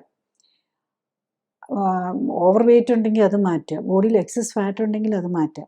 എന്നിട്ട് നമ്മൾ ഈ ബ്ലഡ് പാരാമീറ്റേഴ്സ്, ഇപ്പം ഇങ്ങനെയുള്ളവരുടെ എല്ലാം ബ്ലഡിൽ ഇൻഫ്ലമേറ്ററി മാർക്കേഴ്സ് കൂടുതലായിരിക്കും. ട്യൂമർ മാർക്കേഴ്സ് എല്ലാവർക്കും കൂടുതൽ ഉണ്ടാകണമെന്നില്ല. കാരണം ഇന്നും നമുക്ക് എല്ലാ ക്യാൻസറിനുമുള്ള ട്യൂമർ മാർക്കേഴ്സ് ഒന്നും കണ്ടുപിടിച്ചിട്ടില്ല. ചില ക്യാൻസറിന് ഉണ്ടെന്നുള്ളത് മാത്രമേ ഉള്ളൂ. പക്ഷേ ഏറ്റവും കൂടുതലായിട്ട് കോമൺ ആയിട്ടുള്ള കാര്യങ്ങളൊക്കെ തന്നെ പലതും കണ്ടുപിടിക്കാൻ പറ്റും. ബ്രസ്റ്റിന് പിന്നെ നമ്മൾ പുറമേ തന്നെ സെൽഫ് പാൽപേഷനാണ് ഏറ്റവും ഐഡിയലി. നമ്മളെല്ലാ പീരിയഡ്സിന് മെനപ്പോസിന് മുമ്പുള്ളവരാണെങ്കിൽ എല്ലാ മാസവും സെൽഫായിട്ട് ബ്രസ്റ്റ് നോക്കുക. അതിനെന്തെങ്കിലും മുഴ വല്ലതും കാണുന്നുണ്ടെങ്കിൽ ഡെഫിനറ്റ്ലി അപ്പം തന്നെ അൾട്രാസൗണ്ട് സ്കാൻ ചെയ്യാം. ഇപ്പോഴത്തെ പുതിയത് പറയുന്ന അനുസരിച്ച് പണ്ടൊക്കെയാണ് എപ്പോഴും മാമോഗ്രഫി എല്ലാം വർഷവും ചെയ്യണമെന്നൊക്കെ ഉണ്ടായിരുന്നു. പക്ഷേ റേഡിയേഷൻ തന്നെ, അതായത് എക്സ്റേ തന്നെ ക്യാൻസർ സാധ്യത വർദ്ധിപ്പിക്കും. അപ്പോൾ എല്ലാ വർഷവും പോയി ക്യാൻസറിനെ പേടിച്ച് റേഡിയേഷൻ മാമോഗ്രഫി ചെയ്ത് കഴിഞ്ഞാൽ അത് തന്നെ നമ്മുടെ ബ്രസ്റ്റ് ക്യാൻസർ പോസിബിലിറ്റി കൂട്ടും. ഏറ്റവും നല്ലത് നമ്മൾ എല്ലാ മാസവും പീരിയഡ്സ് കഴിഞ്ഞിരിക്കുന്ന സമയത്ത് നോക്കുക. എന്തെങ്കിലും ഉണ്ടെങ്കിൽ മാത്രം ആദ്യം ചെയ്യേണ്ടത് അൾട്രാസൗണ്ട് സ്കാൻ നോക്കുക. മുഴയുണ്ടോയെന്ന് അറിയാൻ അൾട്രാസൗണ്ട് മതിയാവും. അതിൽ സംശയം ഉണ്ടെങ്കിൽ മാത്രം, ഒരു മുഴ കണ്ടെങ്കിൽ അതിൽ കുഴപ്പമുണ്ടോയെന്ന് അറിയാനാണ് നമ്മൾ മാമോഗ്രഫി നോക്കേണ്ടത്. അപ്പോൾ അതിൽ കുഴപ്പമുണ്ടോയെന്ന് അറിയാൻ നമ്മൾ എന്തെങ്കിലും ഒരു സംശയം തോന്നിക്കഴിഞ്ഞ് കഴിഞ്ഞാൽ തന്നെ നമുക്ക് ജീവിതശൈലി കറക്റ്റ് ചെയ്ത് ഒരു മാസം ഒന്ന് നോക്കാം. അല്ല കാര്യമായിട്ടുള്ളൊരു സംശയം ഉണ്ടെങ്കിൽ നമുക്കൊരു പെറ്റ് സ്കാനും കൂടെ എടുത്ത് നോക്കാം. എന്നിട്ട് പിന്നെ വേണമെങ്കിൽ ബയോപ്സി വേണമെങ്കിലും നോക്കാം. ഇതൊക്കെയാണ് അതിനകത്ത് നമ്മൾ ചെയ്യേണ്ടത്. അപ്പോൾ നേരത്തെ കണ്ടു കഴിഞ്ഞ് കഴിഞ്ഞാലും, അതുപോലെ ഒരു ട്യൂമർ മാർക്കേഴ്സ് കണ്ടു കഴിഞ്ഞാലും നമ്മൾ ടെൻഷൻ അടിക്കേണ്ട കാര്യമില്ല. നമ്മൾ ഒരു കറക്റ്റായിട്ട് നമ്മൾ ജീവിതശൈലി ക്രമീകരണം നോക്കുകയാണെങ്കിൽ അത് സൈസ് കുറഞ്ഞു വരുന്നത് നമുക്ക് തന്നെ കാണാൻ പറ്റും എന്നുള്ളതാണ്. അപ്പം ശരിക്കും ഒരു ക്യാൻസർ സസ്പെക്ഷനും ഉണ്ട്. ഓൾറെഡി കുറേ മെഡിസിൻസ് ഡയബറ്റീസിനോ ഹൈപ്പർ ടെൻഷനോ ഒക്കെ മരുന്നും എടുത്തുകൊണ്ടിരിക്കുന്ന ആളാണ്. അല്ല ഇപ്പോൾ കൊച്ചു പിള്ളേരിലൊക്കെ നമുക്ക് സംശയം തോന്നിയാൽ തന്നെ ജീവിതശൈലി കറക്റ്റ് ചെയ്യുക എന്ന് പറഞ്ഞു കഴിഞ്ഞാൽ അത്ര എളുപ്പമാവില്ല. അങ്ങനെ വരുമ്പം നമ്മൾ ഒരു ക്ലിനിക്കലി സപ്പോർട്ടഡ് ആയിട്ട് ഒരു സപ്പോർട്ടോടു കൂടിയുള്ള ജീവിതശൈലി ക്രമീകരണം നടത്തേണ്ടി വരും. പിന്നെ ഇപ്പം നമ്മളൊരു പ്രാക്ടിക്കലായിട്ട് ഈ ക്യാൻസർ സസ്പെക്റ്റ് ചെയ്യുന്ന ഒരു പേഷ്യൻറ്റിന് ഒരു പ്രാക്ടിക്കലി നമ്മൾ എന്താ ചെയ്യേണ്ടത് ഡയറ്റ് എന്ന് ചോദിച്ചു കഴിഞ്ഞാൽ, ഒന്ന് നമ്മൾ ക്യാൻസർ സെല്ലിന് വളരണമെങ്കിൽ നമ്മളിൽ ഗ്ലൂക്കോസ് വേണം. അപ്പോൾ അതാണ് നമ്മൾ ഈ പെറ്റ് സ്കാനിന് യൂസ് ചെയ്യുന്നത് തന്നെ ആ ടെക്നോളജിയാണ്. അതായത് റേഡിയോ ആക്റ്റീവ് ഉള്ള ഗ്ലൂക്കോസിനെയാണ് നമ്മൾ ഇഞ്ചെക്റ്റ് ചെയ്യുന്നത്. എന്നിട്ട് ഇങ്ങോട്ടൊക്കെയാണ് ഗ്ലൂക്കോസ് പോകുന്നത്, ഏത് സെല്ലുകളാണ് ഗ്ലൂക്കോസിനെ എടുക്കുന്നത് എന്ന് നോക്കും. അപ്പോൾ ഈ ഗ്ലൂക്കോസിന് നമ്മൾ ഈ ക്യാൻസർ സെല്ലിൻ്റെ പ്രത്യേകത, അവരുള്ള ഗ്ലൂക്കോസിനെ എല്ലാം മാക്സിമം പിടിക്കാൻ നോക്കും. എന്താണെന്ന് ചോദിച്ചാൽ അവർക്ക് ക്യാൻസർ സെല്ലിന് വളരണമെങ്കിൽ ഗ്ലൂക്കോസ് വേണം. സാധാരണ ഫാറ്റും നമ്മുടെ മറ്റ് ഈ മെക്കാനിസംസ് വെച്ച് അവർക്കതിന് എനർജി ഉണ്ടാക്കാനും പറ്റില്ല. ഇതിനെ ഒരു നമ്മൾ ഈ കഴിക്കുന്ന ഗ്ലൂക്കോസിനെയൊക്കെ പൈറൂവിക് ആസിഡാക്കി മാറ്റിയിട്ട് ഈ പൈറൂവിക് ആസിഡിനെ അതിൻ്റെ ഗ്രോത്തിന് വേണ്ടിയിട്ടും കൂടി ഉപയോഗിക്കും, അതിന് മൾട്ടിപ്ലൈ ചെയ്യാനും കൂടെ.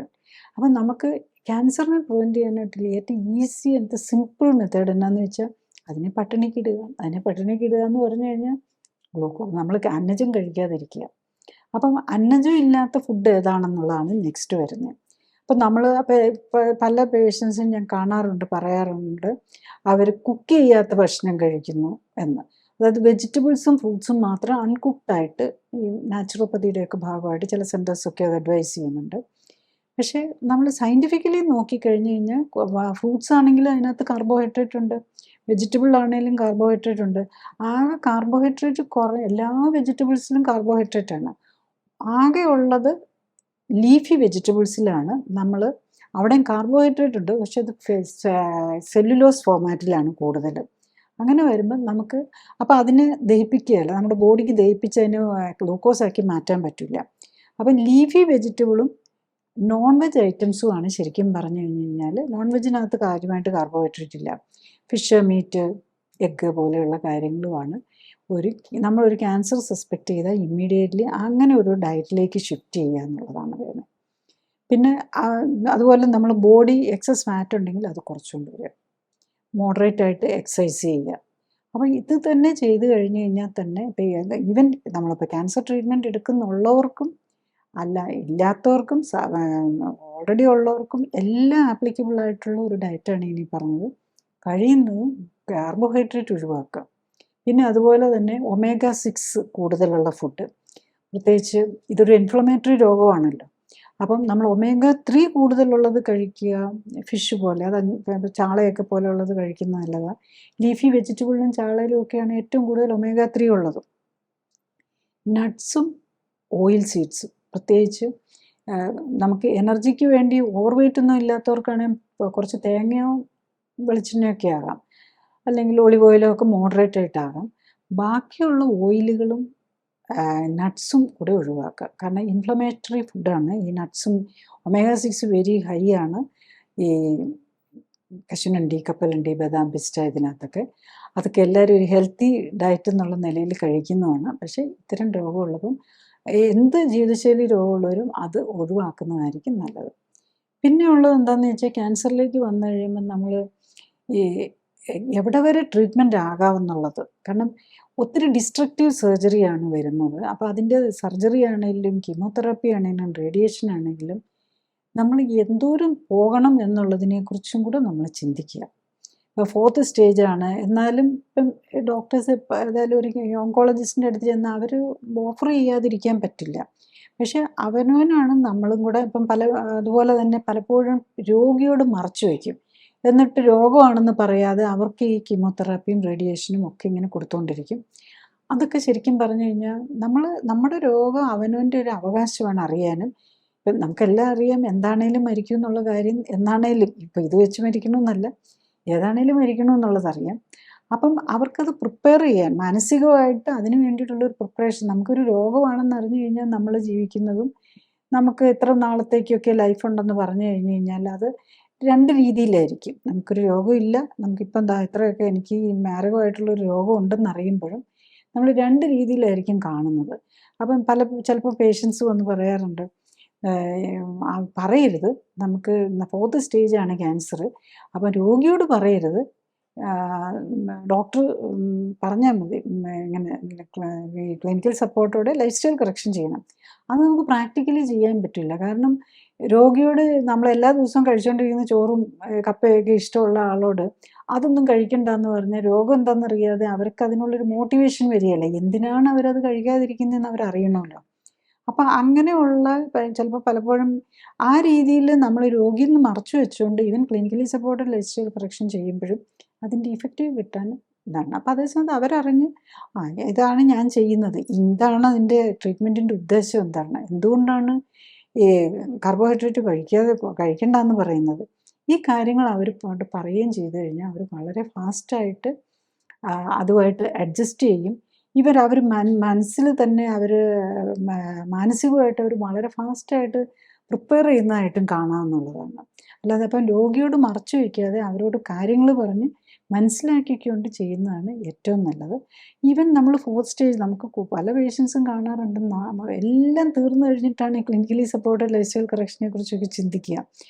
ഉള്ള കീമോതെറാപ്പിയും സർജറി 3-4 പ്രാവശ്യം സർജറിയും പല സെക്കൻഡറീസിന് വേണ്ടിയിട്ട് ഇപ്പം ലങ്ങിൻ്റെ ഒരു പാർട്ട് എടുത്ത് കളഞ്ഞ് multiple times skin excision secondaries കാരണം പിന്നെ അവസാനം കീമോതെറാപ്പി പോലും ചെയ്യാൻ പാടില്ല. അപ്പം നല്ല കീമോതെറാപ്പി ചെയ്യുമ്പോഴേക്കും ബ്ലഡ് വെസൽസൊക്കെ ഇൻഫ്ലമേറ്ററി ഒന്നും ചെയ്യാൻ പറ്റാത്ത സ്റ്റേജിൽ വന്നിരിക്കുന്ന പേഷ്യൻസിന് പോലും വളരെ നല്ല റെസ്പോൺസ് കിട്ടുന്നുണ്ടെന്നുള്ളതാണ്.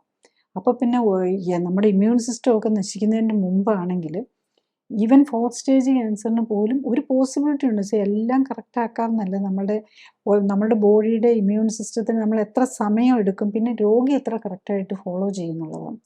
ഈ ഡയറ്റ് ഫോളോ ചെയ്യാനുള്ള രോഗിയുടെ ഇതും കൂടെ വരുമ്പോഴാണ് നമുക്കതിൻ്റെ എഫക്റ്റ് കിട്ടുന്നത്. അപ്പം കറക്റ്റായിട്ട് ചെയ്യുകയാണെങ്കിൽ നമുക്ക് ഈവൻ ഫോർത്ത് സ്റ്റേജുകാർക്ക് നല്ല റിസൾട്ട് വരുന്നുണ്ടെന്നുള്ളതാണ്. അപ്പോൾ ഈ ഫോർത്ത് സ്റ്റേജിൽ വീണ്ടും പോയി കീമോയും റേഡിയേഷനും ഒക്കെ എടുത്തുകൊണ്ട് പലരും ചോദിക്കും, എന്നാൽ ഡോക്ടറെ അതും കൂടെ എടുത്ത് ഇതും കൂടെ പറ്റുമെന്ന്. അപ്പം നമ്മൾ ഇമ്മ്യൂൺ സിസ്റ്റത്തെ ആക്റ്റീവ് ബെറ്റർ ആക്കാനാണ് നമ്മൾ ഇതിൽ നോക്കുന്നത്. അന്നേരം നമ്മൾ ഇമ്മ്യൂൺ സിസ്റ്റത്തിന് അഗെയിൻസ്റ്റ് ആയിട്ട് നശിപ്പിക്കാനുള്ള മരുന്ന് കൊടുത്തുകൊണ്ട് ഇരിക്കുമ്പോൾ നമുക്കത് എങ്ങനെ ഇഫക്റ്റീവ് ആകാനാണ്? കാരണം നമുക്ക് ഇമ്മ്യൂൺ സിസ്റ്റം നശിക്കുന്നുണ്ടോ എന്ന് നമുക്കറിയാം. കാരണം ഈ ഹെയർ ഫോൾ വരുന്നുണ്ടല്ലോ, ആ ഹെയറും നമ്മുടെ ഇമ്മ്യൂൺ സിസ്റ്റത്തിൻ്റെ ഈ മജ്ജയിൽ ആണല്ലോ രക്താണുക്കൾ ഉണ്ടാക്കുന്നത്. അവരുമാണ് ഏറ്റവും ഫാസ്റ്റ് ഡിവൈഡിങ് സെൽ. അവരെയാണ് എല്ലാ കീമോതെറാപ്പി ഏറ്റവും കൂടുതൽ നെഗറ്റീവായിട്ട് എഫക്റ്റ് ചെയ്യുന്നത്. അപ്പോൾ അങ്ങനെയുള്ള മരുന്ന് എടുത്തുകൊണ്ട് നമ്മൾ ഇമ്മ്യൂൺ സിസ്റ്റത്തെ നന്നാക്കാൻ പറ്റില്ല. അപ്പോൾ അതും നമ്മൾ മനസ്സിലാക്കണം. അപ്പോൾ എന്തോരം വേണം നമുക്ക് ഈ കീമോതെറാപ്പിയുടെ ഉള്ള വിഷാംശം എല്ലാം എടുത്ത്, എന്നിട്ട് നമുക്ക് കാണാം 1-2 വർഷം ആകുമ്പോഴേക്കും പേഷ്യൻ്റ് ഈ കീമോതെറാപ്പി എല്ലാം എടുത്തു കഴിഞ്ഞ് കഴിഞ്ഞാലും പിന്നെയും ഡിസീസ് പ്രോഗ്രസ് ചെയ്യുന്നുണ്ട്. അത് വേണം നമ്മളുടെ ശരിക്കുള്ള ഈ ക്യാൻസർ വരാനുള്ള കാരണം തന്നെ എന്താണെന്ന് മനസ്സിലാക്കി അത് മാറ്റാനാണോ ശ്രമിക്കേണ്ടതെന്നുള്ളതാണ്. ചുരുക്കി പറഞ്ഞാൽ ക്യാൻസർ ഒരു ജീവിതശൈലി രോഗമാണ്. ജീവിതശൈലി ഉത്തമമാക്കി നിലനിർത്തുന്നതിലൂടെ മാത്രമേ ക്യാൻസറിനെ പ്രതിരോധിക്കാനും ഒരിക്കൽ വന്നാൽ വീണ്ടും വരാതെ നോക്കാനും കഴിയൂ. 2, ക്യാൻസർ വരുന്നത് പെട്ടെന്നല്ല. ക്ഷീണവും മുഴയും രക്തസ്രാവവും ഒക്കെ വരുന്നതിന് വളരെ മുമ്പ്, വർഷങ്ങൾക്ക് മുമ്പ് തന്നെ white blood cell count, ESR, insulin, enzymes തുടങ്ങി പല ഇൻഫ്ലമേറ്ററി മാർക്കേഴ്സും കൂടി തുടങ്ങും. അതിനുശേഷമാണ് PSA, CA-125, CEA തുടങ്ങി ക്യാൻസർ മാർക്കേഴ്സ് കൂടി തുടങ്ങുന്നത്. ക്യാൻസർ ഒരു പരിധിക്കപ്പുറം വളർന്നാൽ മാത്രമേ സ്കാനിൽ കാണാൻ കഴിയൂ. 3, ക്യാൻസർ ചികിത്സയിലെ ഓപ്പറേഷനുകളും മരുന്നും റേഡിയേഷനും എല്ലാം ക്യാൻസർ ബാധിത ഭാഗത്തെ നശിപ്പിക്കാൻ ഉദ്ദേശിച്ചുള്ളതാണ്. മാത്രമല്ല, ചികിത്സയുടെ പാർശ്വഫലങ്ങൾ പലവിധ ആരോഗ്യ പ്രശ്നങ്ങൾക്കും കാരണമാകാം. അതിനാൽ കൃത്യമായ രോഗനിർണയത്തിന് ശേഷം മാത്രമേ ചികിത്സ തുടങ്ങാറുള്ളൂ. ക്യാൻസർ പടർന്ന് മറ്റവയവങ്ങളിലേക്ക് എത്തിയാൽ ഇത്തരം ചികിത്സ വഴി രോഗമുക്തിക്കുള്ള സാധ്യത തീരെ കുറയുന്നു എന്ന് മാത്രമല്ല, ചികിത്സയുടെ പാർശ്വഫലങ്ങൾ താങ്ങാൻ തന്നെ രോഗിക്ക് കഴിയണമെന്നില്ല. 4, പോഷകക്കുറവും ഭക്ഷണത്തിലൂടെയും ശ്വാസത്തിലൂടെയും ലേപനങ്ങളിലൂടെയും മരുന്നുകളായും ഒക്കെ ശരീരത്തിൽ എത്തുന്ന വിഷാംശവും വ്യായാമക്കുറവും മൂലം രക്തയോട്ടം കുറയുന്നതിനാൽ കോശങ്ങളിലെ വിസർജ്യ വസ്തുക്കൾ മാറ്റാനാകാത്തതാണ് ക്യാൻസറിൻ്റെ അടിസ്ഥാന കാരണം. പോഷകക്കുറവും വിഷാംശവും ശരീരത്തിൻ്റെ പുതുക്കിപ്പണിയുടെ ഭാഗമായി പുതിയതായി ഉണ്ടാക്കുന്ന കോശങ്ങളിൽ ഉണ്ടാക്കുന്ന ജനിതക തകരാറുകൾ അഥവാ അക്ഷരത്തെറ്റുകൾ, മ്യൂട്ടേഷൻസ് അതിരുവിടുന്നതാണ് ക്യാൻസർ കോശങ്ങളുടെ ജനനത്തിന് കാരണം. 5, പോഷകങ്ങൾ അല്ലാത്തതെല്ലാം, മരുന്നുകൾ പോലും ശരീരത്തെ സംബന്ധിച്ചിടത്തോളം വിഷവസ്തുവാണ്.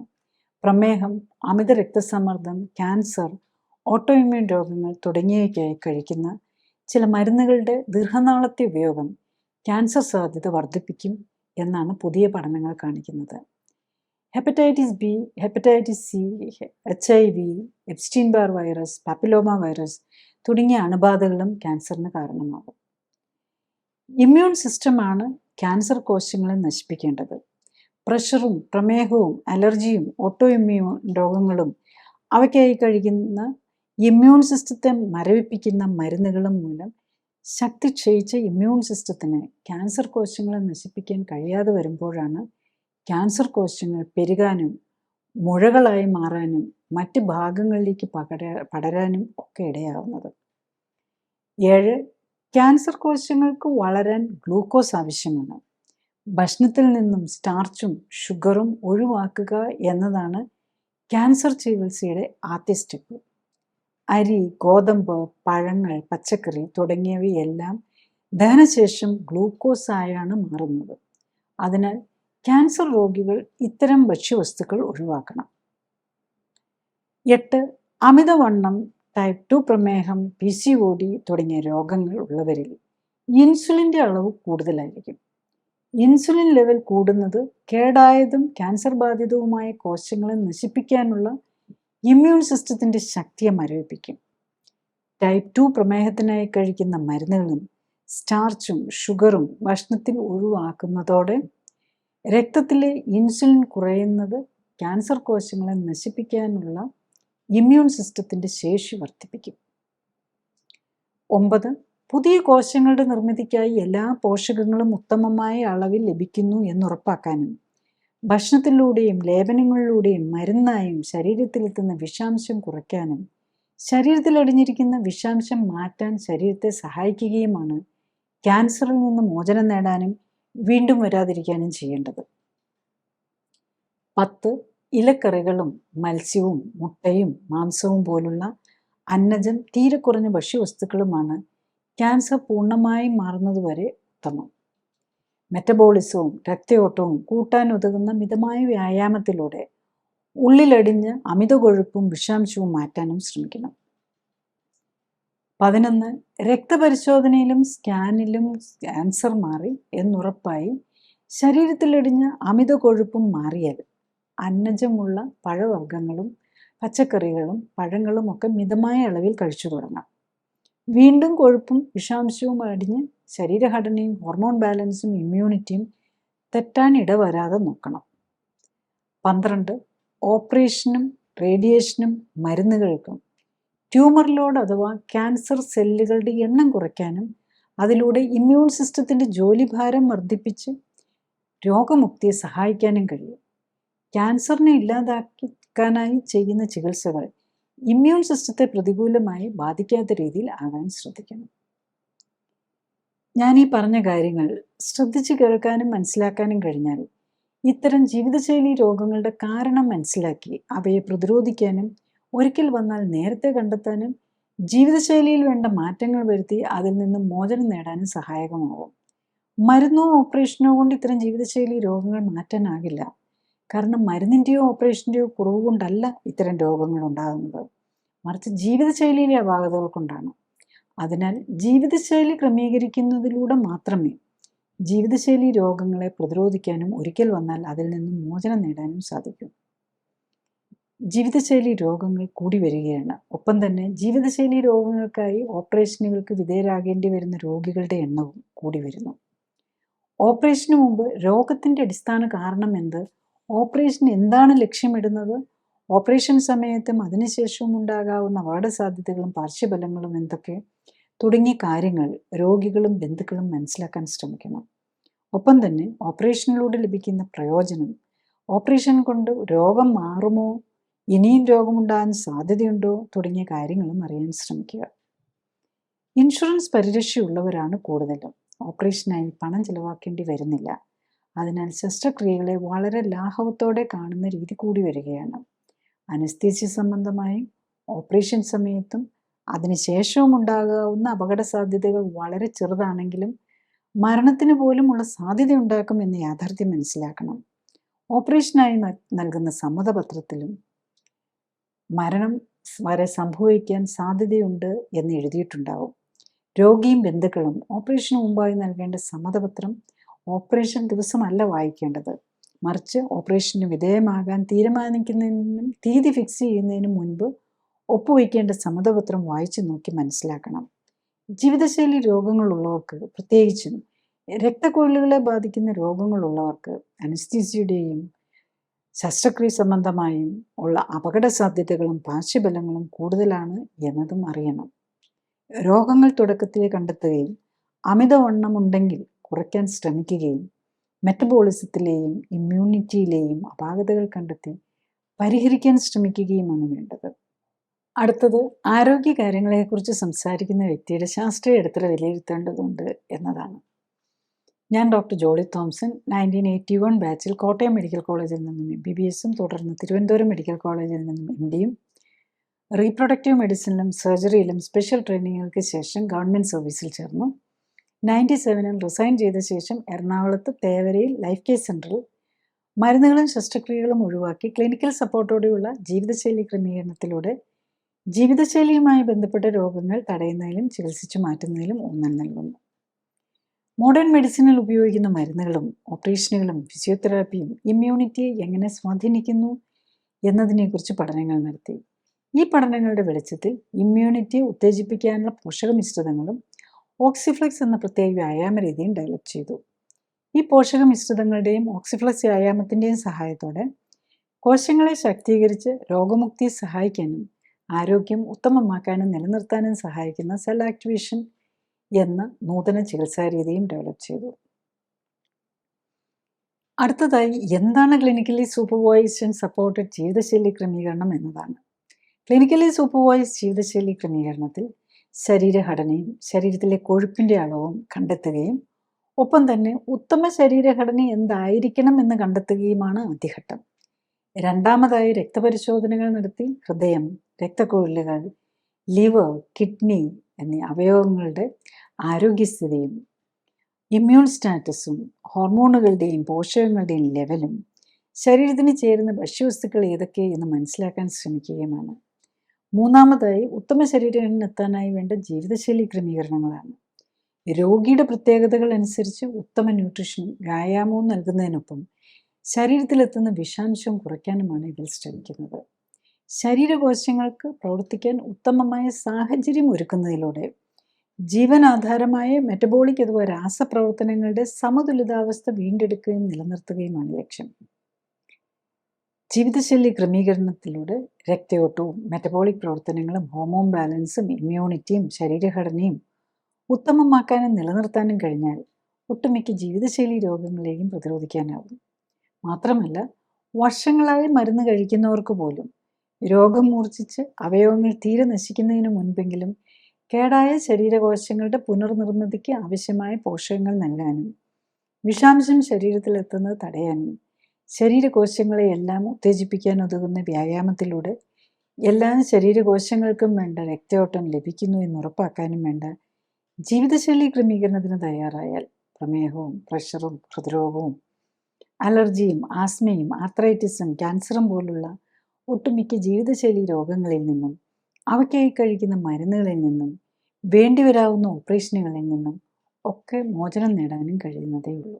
നെക്സ്റ്റ്, ക്ലിനിക്കലി സപ്പോർട്ടഡ് ജീവിതശൈലി ക്രമീകരണത്തിലൂടെ എന്താണ് ഈ ക്യാൻസർ ഡിറ്റക്റ്റ് ചെയ്തിരിക്കുന്ന പേഷ്യൻസിന് വന്നിരിക്കുന്ന ബെനിഫിറ്റ്സ് എന്നുള്ളതാണ്. അപ്പം പലപ്പോഴും നമ്മൾ ഒത്തിരി പേരും ഒരു 4th സ്റ്റേജ് ക്യാൻസറുകാർ പല മെഡിക്കേഷൻസും കഴിഞ്ഞു വരുന്നവരാണ് ഒരു ഗ്രൂപ്പ്. പിന്നെ വേറൊരു ഗ്രൂപ്പ് നമ്മൾ ഈ ഏർലി ആയിട്ട് PSA അല്ലെങ്കിൽ ഏതെങ്കിലുമൊക്കെ ക്യാൻസർ മാർക്കേഴ്സ് പോസിറ്റീവ്, അത് ഏറ്റവും കൂടുതൽ ഏർലി സ്റ്റേജിൽ കാണാറുള്ള PSA പോസിറ്റീവായിട്ടുള്ള പേഷ്യൻസാണ്. അവരോട് പ്രോസ്റ്റേറ്റിൻ്റെ ബയോപ്സി എടുക്കണമെന്നോ, ഓൾറെഡി ചിലപ്പം പ്രോസ്റ്റേറ്റിൻ്റെ ബയോപ്സി എടുത്തവരായിരിക്കും, അല്ലെങ്കിൽ പ്രോസ്റ്റേറ്റിൻ്റെ ബയോപ്സി എടുക്കണമെന്ന് പറഞ്ഞു, ഓൾറെഡി PSA കൂടുതലാണ്, മൂത്രത്തിന് തടസ്സമുണ്ട്, അല്ലെങ്കിൽ യൂറിനറി പ്രോബ്ലംസും ഒക്കെ ഉള്ളവരായിരിക്കും. അപ്പോൾ അത്രയുള്ള പേഷ്യൻസ് മിക്കവാറും ഈ PSA കൂടിയിരിക്കുന്ന പേഷ്യൻസൊക്കെ തന്നെ മറ്റു രോഗങ്ങളും കൂടി ഉണ്ടാവും. പ്രത്യേകിച്ച് ഡയബറ്റീസും ഹൈപ്പർ ടെൻഷനും ഒക്കെ വർഷങ്ങളായിട്ടുണ്ടാകും, അതിന് ഇൻസുലിനും ഒക്കെ എടുത്തുകൊണ്ടിരിക്കുന്നവരായിരിക്കും. അപ്പം ഈ ഏർലി സ്റ്റേജിലുള്ള ഇത്തരം പേഷ്യൻസിന് മിക്കവാറും ഈ മരുന്നുകളും എല്ലാം തീർന്നു കഴിയുമ്പോഴേക്കും നമ്മൾ കുറച്ചുകൊണ്ട് വന്ന് ഈ ക്ലിനിക്കലി സപ്പോർട്ടഡ് ലൈഫ് സ്റ്റൈൽ കറക്ഷനൂടെ വളരെ ഫാസ്റ്റായിട്ട് തന്നെ PSA, ചിലരുടെയൊക്കെ ഒരു മാസത്തിനുള്ളിൽ തന്നെ PSA കുറഞ്ഞു വരാറുണ്ടെന്നുള്ളതാണ്. അപ്പോൾ ഞാൻ അതിൻ്റെ ഇപ്പം ഉള്ള ഒരു പേഷ്യൻ്റെ കാര്യം പറഞ്ഞു കഴിഞ്ഞാൽ അത് നോർത്ത് ഇന്ത്യയിലാണ്. അപ്പോൾ അവിടെ വെച്ച് യൂറിനറി പ്രോബ്ലം വന്നു, സ്കാനിങ് ചെയ്തു, അപ്പോൾ പ്രോസ്റ്റേറ്റിന് വീക്കമുണ്ട്, അതുപോലെ PSA കൂടുതലാണ്, എത്രയോ 25-35 എത്രയാണ് PSAയും. അപ്പം അദ്ദേഹത്തിന് ഈ നമ്മളുടെ ഈ ക്ലിനിക്കലി സപ്പോർട്ടഡ് ലൈഫ് സ്റ്റൈൽ കറക്ഷനെ കുറിച്ച് അറിയാം, ഫാമിലിയിലുള്ള ആരൊക്കെ ചെയ്തിട്ടുള്ളതുകൊണ്ട്. അതേ ഇമ്മീഡിയറ്റ്ലി തന്നെ വന്നു, ഡയബറ്റിക്കാണ്, മൂത്രം പോകാൻ തടസ്സമുണ്ട്, അതുകൊണ്ട് വളരെ പെയിൻഫുള്ളും ആയിട്ടുള്ളൊരു സിറ്റുവേഷനിലാണ് വരുന്നത്. അപ്പം അതിൽ പ്രത്യേകത എന്താണെന്ന് ചോദിച്ചാൽ നോക്കിയപ്പോൾ എനിക്ക് തോന്നുന്നു 25-27 എന്തോ ആയിരുന്നു PSA ആദ്യത്തെ നോക്കുമ്പം. വിതിൻ എ വീക്ക് തന്നെ 2nd 8th ഡേ വന്നപ്പോഴേക്കും വേദന, അദ്ദേഹത്തിന് യൂറിനറി ഇൻഫെക്ഷൻ, യൂറിൻ ടെസ്റ്റ് ചെയ്യുമ്പോൾ യൂറിനറി ഇൻഫെക്ഷനും ഉണ്ട്, യൂറിന് ബ്ലഡും ഉണ്ട്, ഭയങ്കര ഹൈ ഷുഗറും ഉണ്ട്, ബോഡിയിൽ ഷുഗറുണ്ട്, എല്ലാം കൂടുതലാണ്. വിതിൻ വീക്ക് 2-3 ദിവസം കൊണ്ട് തന്നെ ഷുഗർ കൺട്രോളായി. 2 അല്ല, അദ്ദേഹം നന്നായിട്ട് കറക്റ്റായിട്ട് നോക്കുകയും കൂടി ചെയ്തു. 24 ഹവറിന് തന്നെ ഷുഗർ നോർമലായി. യൂറിൻ്റെ പ്രോബ്ലംസ്, അപ്പം അതിന് ലൈറ്റായിട്ടുള്ള സിംറ്റമാറ്റിക് മെഡിസിൻസും കൂടി കൊടുത്തു. യൂറിനറി പ്രോബ്ലം ആൻറ്റിബയോട്ടിക്സും എടുക്കേണ്ടി വന്നു. കറക്റ്റായി. ഈ 7th ഡേ ആയപ്പോഴേക്കും തന്നെ 25 എത്രയോ 12 അത്രയും ഹാഫായി ട്യൂമർ മാർക്കർ. 15th ഡേ വന്നപ്പോഴേക്കും വീണ്ടും കുറഞ്ഞു വന്നു. 30th ഡേ ആയപ്പോഴേക്കും PSA എന്തോ 3ലേക്ക് എന്തോ വന്നു. അതാണ് 1 മന്ത് കൊണ്ട് തന്നെ PSA നോർമലാക്കാൻ പറ്റിയെന്നുള്ളതാണ്. PSA നോർമലായെന്ന് മാത്രമല്ല, അദ്ദേഹത്തിൻ്റെ ബാക്കി എന്തൊക്കെ ഉണ്ടായിരുന്നതെന്ന് നോക്കുന്നില്ല. ഡയബറ്റീസ് ആയിരുന്നു മെയിൻ പ്രോബ്ലം ഉണ്ടായിരുന്നത്. മൂത്രതടസ്സം കുറേ നാളായിട്ടുണ്ടായിരുന്ന യൂറിനറി പ്രോബ്ലം മാറി, ഡയബറ്റീസും മാറി എന്നുള്ളതാണ്. HbA1c നമ്മൾ ഇവിടെ ആണെങ്കിൽ നമ്മൾ നോക്കുന്നത് HbA1c ആണെങ്കിലും വീക്കിലി തന്നെ നോക്കും. അപ്പം എല്ലാ തുടങ്ങുമ്പോൾ 7th ഡേ വെച്ച് 8th ഡേ മുതൽ നോക്കും. അപ്പം എത്രയാണെന്ന് ഞാൻ ഓർക്കുന്നില്ല. HbA1c ആണെങ്കിലും കുറഞ്ഞ് അതുകൊണ്ട് 6 പോയിൻറ്റ് സംതിങ്ങിലേക്ക് വന്നു. അപ്പോൾ അത്ര ഫാസ്റ്റാണ് റിസൾട്ട് എന്നുള്ളതാണ്. പിന്നെ നമ്മൾ ഈ മറ്റുള്ള ഇതെടുത്ത് നോക്കുകയാണെങ്കിൽ പലപ്പോഴും നമ്മളല്ലാത്ത രോഗങ്ങൾക്ക് വരുന്ന പേഷ്യൻസ് ഉണ്ട്. ഈ അതിൽ തന്നെ നമ്മൾ ട്യൂമർ മാർക്കേഴ്സും അഡൾട്ടായിട്ടുള്ളവർക്കൊക്കെ ആണെങ്കിൽ ട്യൂമർ മാർക്കേഴ്സും ഒക്കെ നോക്കുമ്പോൾ പലർക്കും CA-125 അല്ലെ CE, അതായത് കോളൻ ക്യാൻസറിൻ്റെ മാർക്കറും ഒക്കെ കൂടുതൽ കാണാറുണ്ട്. ഇതൊക്കെ മിക്കവാറും ഇതിൻ്റെ മന്ത് മാറും എന്നുള്ളതാണ്. ഈ മരുന്നുകൾ തീർന്ന് അവർ മറ്റു മരുന്നുകളും കഴിക്കുന്നുണ്ടല്ലോ, ഈ മരുന്നുകളും കഴിക്കുന്നത് നിർത്തി കഴിഞ്ഞ് കഴിയുമ്പം ഈ PSAയും അതുപോലത്തെ ഉള്ളത്. അതേ സമയത്ത് മരുന്ന് വീണ്ടും തുടർന്നുകൊണ്ടിരിക്കുന്നവർക്ക് അത് വീണ്ടും കുറഞ്ഞത് വീണ്ടും വരുന്നുണ്ടെന്നുള്ളതാണ്. അതിന് ഞാനൊരു എക്സാമ്പിൾ പറയാം. ഒരു പേഷ്യൻ്റ്, അദ്ദേഹത്തിന് കുറച്ച് സൈക്കാട്രിക് മെഡിസിൻസ് ഉണ്ട്. അതിനു കൂടെ ഇതെടുത്തുകൊണ്ടിരുന്നു. കുറേ വേറെ എന്തൊക്കെയോ പ്രോബ്ലംസ് ഉണ്ടായിരുന്നു. സൈക്കാട്രിക് പ്രോബ്ലം ഉണ്ട്, ഡയബറ്റീസ് ഉണ്ട്, ചെറിയ ഹൈപ്പർ ടെൻഷൻ, ഇതിൻ്റെ എല്ലാം മരുന്ന്. പക്ഷേ സൈക്കാട്രിക് മെഡിസിൻസ് കംപ്ലീറ്റ് നിർത്താൻ പറ്റിയില്ല. ഇതിൻ്റെ ഇടയിൽ അദ്ദേഹത്തിന് ഒരു ചെറിയ തരിപ്പ് വന്നു എന്നും പറഞ്ഞു. അപ്പോൾ എല്ലാം അതിനകത്ത് CA കൂടുതലായിരുന്നു, കോളൻ ക്യാൻസർ. അതുപോലെ സ്കാനിങ്ങിലാണേലും ഈ രക്തത്തിൻ്റെ അവിടെ ഒരു തിക്നെസ്സും ഉണ്ടായിരുന്നു. അപ്പോൾ കോളൻ ക്യാൻസറിൻ്റെ ഒരു പോസിബിലിറ്റി ആണല്ലോ, തിക്നെസ് കൂടുതലും ഉണ്ട്, ഈ CA കൂടുതലാണ്. അപ്പോൾ അദ്ദേഹത്തിൻ്റെ ഇതൊക്കെ കുറഞ്ഞു വന്നു. അത് കഴിഞ്ഞിട്ട് അപ്പം അദ്ദേഹത്തിന് മരുന്ന് സൈക്കാട്രിക് മെഡിസിൻസ് കുറച്ചുകൊണ്ട് വന്നപ്പോഴാണ് ഇതെല്ലാം കുറഞ്ഞു വന്നു. ഒരു മരുന്നും കൂടെ എന്തോ ഉണ്ടായിരുന്നുള്ളൂ നിർത്താൻ. അപ്പോൾ അതിൻ്റെ ഇടയിൽ ഒരു തരിപ്പ് വന്നെന്നും പറഞ്ഞ് വേറൊരു ന്യൂറോളജിസ്റ്റിനെ എന്തോ പോയി കണ്ട് വീണ്ടും കുറച്ച് അദ്ദേഹം കുറേ മരുന്നുകൾ കൂടെ കൊടുത്തു, 3-4 ഗുളികയും കൂടെ. അപ്പം നെക്സ്റ്റ് വന്നപ്പോഴേക്കും വീണ്ടും CA കൂടി, അതായത് ഈ കോളൻ ക്യാൻസറിൻ്റെ മാർക്കർ കൂടി. അപ്പോൾ ഈ മരുന്നെല്ലാം കൂടെ ചെന്നു. അപ്പോൾ ഈ മരുന്നിൽ നിന്നും കൂടെ മാറിയാൽ, കാരണം മരുന്നെല്ലാം ഈ ഇൻറ്റസ്റ്റൈൻ വയറിനകത്തേക്കല്ലേ ഈ മരുന്നെല്ലാം കൂടെ ചെല്ലുന്നത്. അതൊക്കെ ക്യാൻസർ സെല്ലിനാണെങ്കിലും അത് നമ്മുടെ മ്യൂക്കോസൽ മെമ്പറൈനെയൊക്കെ സ്ട്രെയിൻ ചെയ്യുകയാണ് ചെയ്യുന്നത്. അതുകൊണ്ടാണ് ഇങ്ങനെയുള്ള ഈ വീണ്ടും കൂടുതൽ മരുന്നുകളും എടുത്ത്, അതുപോലെ ഈ പ്രോബ്ലം വന്നെന്ന് പറഞ്ഞ് എക്സസൈസ് ചെയ്യുന്നത് നിർത്തുകയും ചെയ്തു ഫുഡിൻ്റെ കാര്യത്തിൽ. അപ്പം നമ്മളെല്ലാം കറക്റ്റ് ചെയ്യുന്നതിൻ്റെ മുമ്പ് ഇതൊക്കെ നിർത്തിപ്പോയാൽ അത് വീണ്ടും വരാനുള്ള സാധ്യതയുണ്ട്. അതും കൂടെ നമ്മൾ മനസ്സിലാക്കണം. Medically supported life style correction എടുക്കുമ്പം അത് മെയിൻറ്റെയിൻ ചെയ്യാനും കൂടെ ഉള്ള ഇത് കാണിച്ചില്ലെങ്കിൽ ശരിയാകില്ല. പിന്നെ ഈ 4th സ്റ്റേജൊക്കെ ക്യാൻസർ വന്നിരിക്കുന്ന പേഷ്യൻസിന് ഇതുപോലെ ഒവേറിയൻ ക്യാൻസറൊക്കെ എല്ലാം കഴിഞ്ഞിട്ടും ഒന്നും ചെയ്യാനില്ലാതെ ബ്ലീഡിങ്ങും ഒക്കെ ആയിട്ട് ഓവറിയൻ ക്യാൻസർ അത് പിന്നെ രക്തത്തിലേക്ക് വന്ന് ഇങ്ങനത്തെ ബ്ലീഡിങ്ങും, റെക്ടൽ ബ്ലീഡിങ്ങും, വെജൈനൽ ബ്ലീഡിങ്ങും എല്ലാം ആയിട്ടുള്ള പേഷ്യൻറ്റിന് പോലും ആ വജൈനൽ ബ്ലീഡിങ്ങും എല്ലാം കുറയ്ക്കാൻ പറ്റാറുണ്ട്. പക്ഷേ അത്തരം പേഷ്യൻസ് ഞാൻ ഒരാൾ ഓർക്കുന്നു, അത് കഴിഞ്ഞിട്ട് ഇതെല്ലാം മാറ്റാൻ പറ്റി, CA-125 ഒക്കെ കുറഞ്ഞു വന്നു. പക്ഷേ ഫൈനലി പേഷ്യൻ്റ് മരിക്കുമ്പോഴേക്കും എന്താ പറ്റുന്നതെന്ന് ചോദിച്ചു കഴിഞ്ഞാൽ അവരുടെ ഹീമോഗ്ലോബിൻ കുറഞ്ഞു പോയിട്ടാണ്. അതല്ല, ആ പഴയ കീമോതെറാപ്പിയുടെ ഇഫക്റ്റ് കാരണം ബോൺ മാരോ നശിഞ്ഞു പോയി. അപ്പോൾ അതുപോലെ കൗണ്ട് തീരെ കുറഞ്ഞു പോയി, ഒരു പാൻസൈറ്റോപീനിയ, ബ്ലഡ് കൗണ്ട് കുറഞ്ഞു പോയി, ഹീമോഗ്ലോബിൻ കുറഞ്ഞു പോയി. പിന്നെ ഇങ്ങനെ ആകെ ബ്ലഡ് ട്രാൻസ്ഫ്യൂഷനൊക്കെ എടുത്ത് കുറച്ച് നാൾ അങ്ങനെ കൊണ്ടുപോകാനേ പറ്റുള്ളൂ. ഒരുപക്ഷെ ഇങ്ങനത്തെ 4th സ്റ്റേജ് ക്യാൻസറിലൊക്കെ പലപ്പോഴും ക്യാൻസറിന് വേണ്ടിയിട്ട് മരുന്നെടുത്ത് ഒന്നെങ്കിൽ ക്യാൻസർ വെച്ച് മരിക്കും, അല്ലെങ്കിൽ ഈ ഇതിൻ്റെ സൈഡ് ഇഫക്റ്റ് കൊണ്ടായിരിക്കും പലപ്പോഴും ഇത് വരുന്നത്. അപ്പോൾ അതുപോലെ 4th സ്റ്റേജ് ക്യാൻസറുകളൊക്കെ. അപ്പോൾ അവിടെയും നമ്മൾ പേഷ്യൻ്റ് എത്ര കറക്റ്റായിട്ട് നോക്കുന്നു എന്നുള്ളതാണ് അപ്പോൾ അതിനകത്ത് ഇത് വരുന്നത്. പിന്നെ അവരുടെ ഇമ്മ്യൂൺ സിസ്റ്റത്തിന് എത്ര മിച്ചമുണ്ട് അതിനെ റിവൈവ് ചെയ്തെടുക്കാൻ പറ്റുമോ എന്നുള്ളത്. അപ്പം നമുക്ക് എത്ര കുറവ് കീമോ എടുത്തിട്ടുണ്ടോ അതാണ് ഏറ്റവും നല്ലത്. അപ്പോൾ അതാണ് സാധാരണ എല്ലാവരും ഈ ഇപ്പം പ്രോസ്റ്റേറ്റിനൊരു പ്രോബ്ലം, അയ്യോ ക്യാൻസർ എന്ന് പറഞ്ഞു കഴിഞ്ഞാൽ ഉടനെ ബയോപ്സി ചെയ്യും, പിന്നെ പ്രോസ്റ്റേറ്റ് എടുത്ത് കളയും, പിന്നെ അങ്ങനെയുള്ള ഒരു ഇതിലേക്കായിരിക്കും പോകുന്നത്. അപ്പോൾ അതാണ് ഒരു ട്രീറ്റ്മെൻറ്റും എടുക്കാതെ വന്ന ആൾക്ക് 1 മാസത്തിനുള്ളിൽ അതിനകത്ത് നിന്ന് മാറാൻ പറ്റിയെന്നുള്ളതാണ്. അപ്പോൾ കൂടുതൽ ട്രീറ്റ്മെൻറ്റിലേക്ക് പോകുന്നവർക്ക് കൂടുതൽ പ്രോബ്ലംസ് വരാനാണ് സാധ്യത. Even 4th stage breast cancer വന്നിരുന്ന പേഷ്യൻ്റ് റിപ്പീറ്റഡ് ഇത് വരുന്നതൊക്കെ ഉണ്ട്. ഒക്കെ നമുക്ക് കുറച്ചുകൊണ്ട് വന്ന് അത് കൺട്രോൾ ചെയ്യാൻ പറ്റുന്നുണ്ടെന്നുള്ളതാണ്.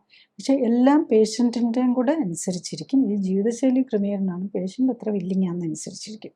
പിന്നെ നെക്സ്റ്റ് എന്താണ് ഇപ്പം വളരെ ജീവിതശൈലി ക്രമീകരണം എന്ന് പറഞ്ഞു കഴിഞ്ഞാൽ ക്യാൻസർ പേഷ്യൻ്റ് വന്നു കഴിഞ്ഞാൽ ക്യാൻസർ മാത്രമല്ല മാറുന്നത്, അവർക്ക് എന്തൊക്കെ ഡയബറ്റീസോ ഹൈപ്പർ ടെൻഷനോ ഒക്കെ ഉണ്ടെങ്കിലും എല്ലാ മരുന്നുകളും ഡയബറ്റിക് പേഷ്യൻസിൻ്റെ ആണെങ്കിൽ ടൈപ്പ് 2 ഡയബറ്റീസ് ആണെങ്കിൽ ഫസ്റ്റ് ഡേ തന്നെ ഡയബറ്റിക് മെഡിസിനിൽ നിന്ന് മാറാൻ പറ്റും. ഇതിൻ 24 to 48 hours ഷുഗർ കൺട്രോൾ ചെയ്യാൻ പറ്റും. ഈവൻ വിതിൻ HbA1c ആണെങ്കിലും വിതിൻ 3 മന്ത്സിലല്ല നോക്കുന്നത്, എവറി വീക്ക് ഓർ മന്ത് നോക്കും. ഒരു 3 മാസം ആകുമ്പോഴേക്കും HbA1c അറൗണ്ട് 6ലേക്ക് എത്ര കറക്റ്റായിട്ട് നോക്കുന്ന പേഷ്യൻ്റ് ആണെങ്കിൽ അറൗണ്ട് 6ലോ ബിലോ 6ലോ ചിലർ 5 പോയിൻറ്റിലേക്ക് വിതിൻ 3 മന്ത്സ് തന്നെ എത്തും എന്നുള്ളത്. അത് എത്ര ലെവലിൽ നിന്നാണ് തുടങ്ങിയതെന്നനുസരിച്ച്. പിന്നെ നമ്മൾ പ്രോബ്ലം എന്ന് പറഞ്ഞു കഴിയുമ്പം അതിൽ പ്രോബ്ലം എന്താണെന്ന് വെച്ചാൽ ഒന്ന് പേഷ്യൻ്റ് വില്ലിങ് ആയിരിക്കണം. പ്രത്യേകിച്ച് ഭയങ്കര ക്രേവിങ് ഉണ്ടാകും. ഈ ക്യാൻസർ സെല്ലിന് കാർബോഹൈഡ്രേറ്റ് ക്രേവിങ് ഉണ്ടാക്കും നമ്മളെ. അപ്പം അത് പിടിച്ച് നിൽക്കാൻ പറ്റണം. അതായത് ഈ ചോറും ഫ്രൂട്ട്സും അങ്ങനത്തെ സാധനം എടുത്ത് കഴിക്കരുത്. അത് കഴിച്ചു കഴിഞ്ഞ് കഴിഞ്ഞാൽ വീണ്ടും നമ്മൾ ക്യാൻസർ സെല്ലിന് വളമിട്ട് കൊടുക്കുന്ന പോലെയാണ്. അന്നജമുള്ള ഭക്ഷണങ്ങൾ, അതായത് കാർബോഹൈഡ്രേറ്റ് ഉള്ള ഭക്ഷണങ്ങൾ അല്ലെങ്കിൽ ഗ്ലൂക്കോസ് ആകുന്ന ഭക്ഷണങ്ങൾ എല്ലാം ക്യാൻസർ സെല്ലിന് വളമിട്ട് കൊടുക്കുന്ന പോലെയാണ്. അത് ആക്റ്റീവ് ക്യാൻസർ ഉള്ള സമയത്ത് അത് പാടില്ല. അതാണ് ഒന്ന്. പിന്നെ ഉള്ള കീമോതെറാപ്പി എല്ലാം എടുത്തിട്ട് വരുന്നവർക്ക് റിസൾട്ട് ഒത്തിരി ഉള്ളെങ്കിൽ അവരുടെ ഇതനുസരിച്ചായിരിക്കും ഇത് വരുന്നത്. പിന്നെ ഇതിൻ്റെ എല്ലാം ചില പേഷ്യൻസ് ഉണ്ട്, അത് കഴിഞ്ഞാലും പോയി മാസം ഈ ഇമ്മ്യൂണോതെറാപ്പി ഒക്കെ പോലുള്ളത് എടുത്തുകൊണ്ടിരിക്കും. അപ്പം അവർക്ക് ആ ഒരു ഫിയർ കാരണമാണ് അവരെടുക്കുന്നത്. അങ്ങനെയുള്ളവർക്ക് മൊത്തത്തിൽ റിസൾട്ട് കുറവായിരിക്കും. എല്ലാ മരുന്നും നിർത്തി എനിക്ക് വേറൊന്നും വേണ്ട, എൻ്റെ ബോഡി എന്നെ ഹീൽ ചെയ്തോളും, എൻ്റെ ഇമ്മ്യൂൺ സിസ്റ്റം എന്നെ നോക്കിക്കോളൂ എന്നുള്ള ഒരു ചിന്ത ഉള്ളവർക്കാണ് ഏറ്റവും ബെസ്റ്റ് റിസൾട്ട് കാണുന്നത് എന്നുള്ളത്. പിന്നെ ഉള്ളത് ഇതിൻ്റെ ഒരു കോസ്റ്റ് ആസ്പെക്റ്റാണ്. ഇപ്പം കീമോതെറാപ്പിക്കും റേഡിയേഷൻ സർജറിക്കും എല്ലാം ഇൻഷുറൻസും കാര്യങ്ങളും ഒക്കെ കിട്ടും. പക്ഷേ ഈ ട്രീറ്റ്മെൻറ്റിലും ഈ ടെസ്റ്റുകൾക്കും എല്ലാം കുറച്ച് കോസ്റ്റ് വരുന്നുണ്ട്. പക്ഷേ യൂഷ്വലി ഇൻഷുറൻസ് കിട്ടുകയില്ല. അതാണ് ഇതിനകത്തൊരു പ്രോബ്ലം വരുന്നത്. അപ്പം അതുകൊണ്ടുള്ള അതാണ്. അപ്പം ഒരു പക്ഷേ കുറച്ചുകൂടെ കഴിയുമ്പോഴേക്കും ഇൻഷുറൻസൊക്കെ ഇതിനും അവൈലബിളായി തുടങ്ങുമായിരിക്കും. അപ്പോൾ അങ്ങനെ വരുമ്പോൾ സാധാരണക്കാർക്കും ഈവൻ നമുക്ക് ഉണ്ടല്ലോ ആയുഷ്മാൻ, അങ്ങനത്തെ നമ്മുടെ പൂർ പീപ്പിളിന് വേണ്ടിയിട്ടുള്ള ഇൻഷുറൻസും ഒക്കെ ഉണ്ടല്ലോ ഗവൺമെൻറ് നിലയിലുള്ള. അതൊക്കെ ഇതിൽ അവൈലബിളായി വന്നു കഴിയുമ്പോൾ പിന്നെ എല്ലാവർക്കും ഇത് അഫോർഡ് ചെയ്യാൻ പറ്റും. അല്ലെങ്കിൽ അതിൻ്റേതായിട്ടുള്ളൊരു പ്രോബ്ലം കാണുന്നുണ്ട്. നെക്സ്റ്റ്, ക്ലിനിക്കലി സപ്പോർട്ടഡ് ജീവിതശൈലി ക്രമീകരണത്തിൽ രോഗലക്ഷണങ്ങളെ അല്ല ഫോക്കസ് ചെയ്യുന്നത്, അതിൻ്റെ അടിസ്ഥാന കാരണമായ ശരീരഘടനയിലെയും ഹോർമോൺ ബാലൻസിലെയും ഇമ്മ്യൂണിറ്റിയിലെയും വ്യതിയാനങ്ങളെയും അവയ്ക്ക് കാരണമായ ജീവിതശൈലിയിലെ അപാകതകൾ പരിഹരിക്കാനുമാണ്. അതുകൊണ്ടാണ് ഏത് പ്രായത്തിലുള്ള ആൾക്കും ഒരേ സമയം വ്യത്യസ്ത രോഗങ്ങൾക്കും രോഗലക്ഷണങ്ങൾക്കും അസ്വസ്ഥതകൾക്കും ആശ്വാസം ലഭിക്കുന്നത്. രോഗമുക്തിക്ക് ആധാരം ഇമ്മ്യൂൺ സിസ്റ്റമാണ്. ഇമ്മ്യൂൺ സിസ്റ്റത്തിന് ഉത്തമമായി പ്രവർത്തിക്കാനുള്ള അവസരമൊരുക്കുകയും അതിലൂടെ ശരീരത്തിൻ്റെ സെൽഫ് ഹീലിംഗ് പവറിനെ ഉത്തേജിപ്പിക്കുകയുമാണ് വേണ്ടത്. സ്വയം ജീവിതശൈലി ക്രമീകരിച്ച് ആരോഗ്യം ഉത്തമമാക്കി നിലനിർത്താനാണ് എല്ലാവരും ശ്രമിക്കേണ്ടത്.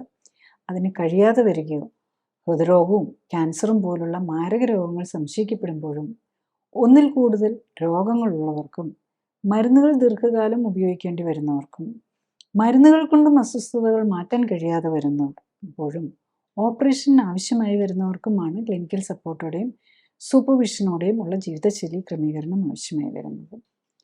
ജീവിതശൈലി ക്രമീകരണത്തിൻ്റെ ശാസ്ത്രീയ വശങ്ങളെക്കുറിച്ചും ക്ലിനിക്കൽ സപ്പോർട്ടോടെയുള്ള ജീവിതശൈലി ക്രമീകരണത്തെക്കുറിച്ചും വെബ്സൈറ്റിൽ നിന്നും യൂട്യൂബിൽ നിന്നും കൂടുതൽ അറിയാനാവും. ഡോക്ടറേക്കാൾ അറിവ് നേടാം എന്ന യൂട്യൂബ് സീരീസിലെ വീഡിയോകളും നൂതന സമീപനം എന്ന സീരീസിലെ ആദ്യ വീഡിയോയും നിങ്ങളുടെ രോഗത്തെക്കുറിച്ചുള്ള വീഡിയോകളും ചികിത്സ എങ്ങനെയാകണം എന്ന സീരീസിലെ വീഡിയോയും കാണാൻ പ്രത്യേകം ശ്രദ്ധിക്കുക.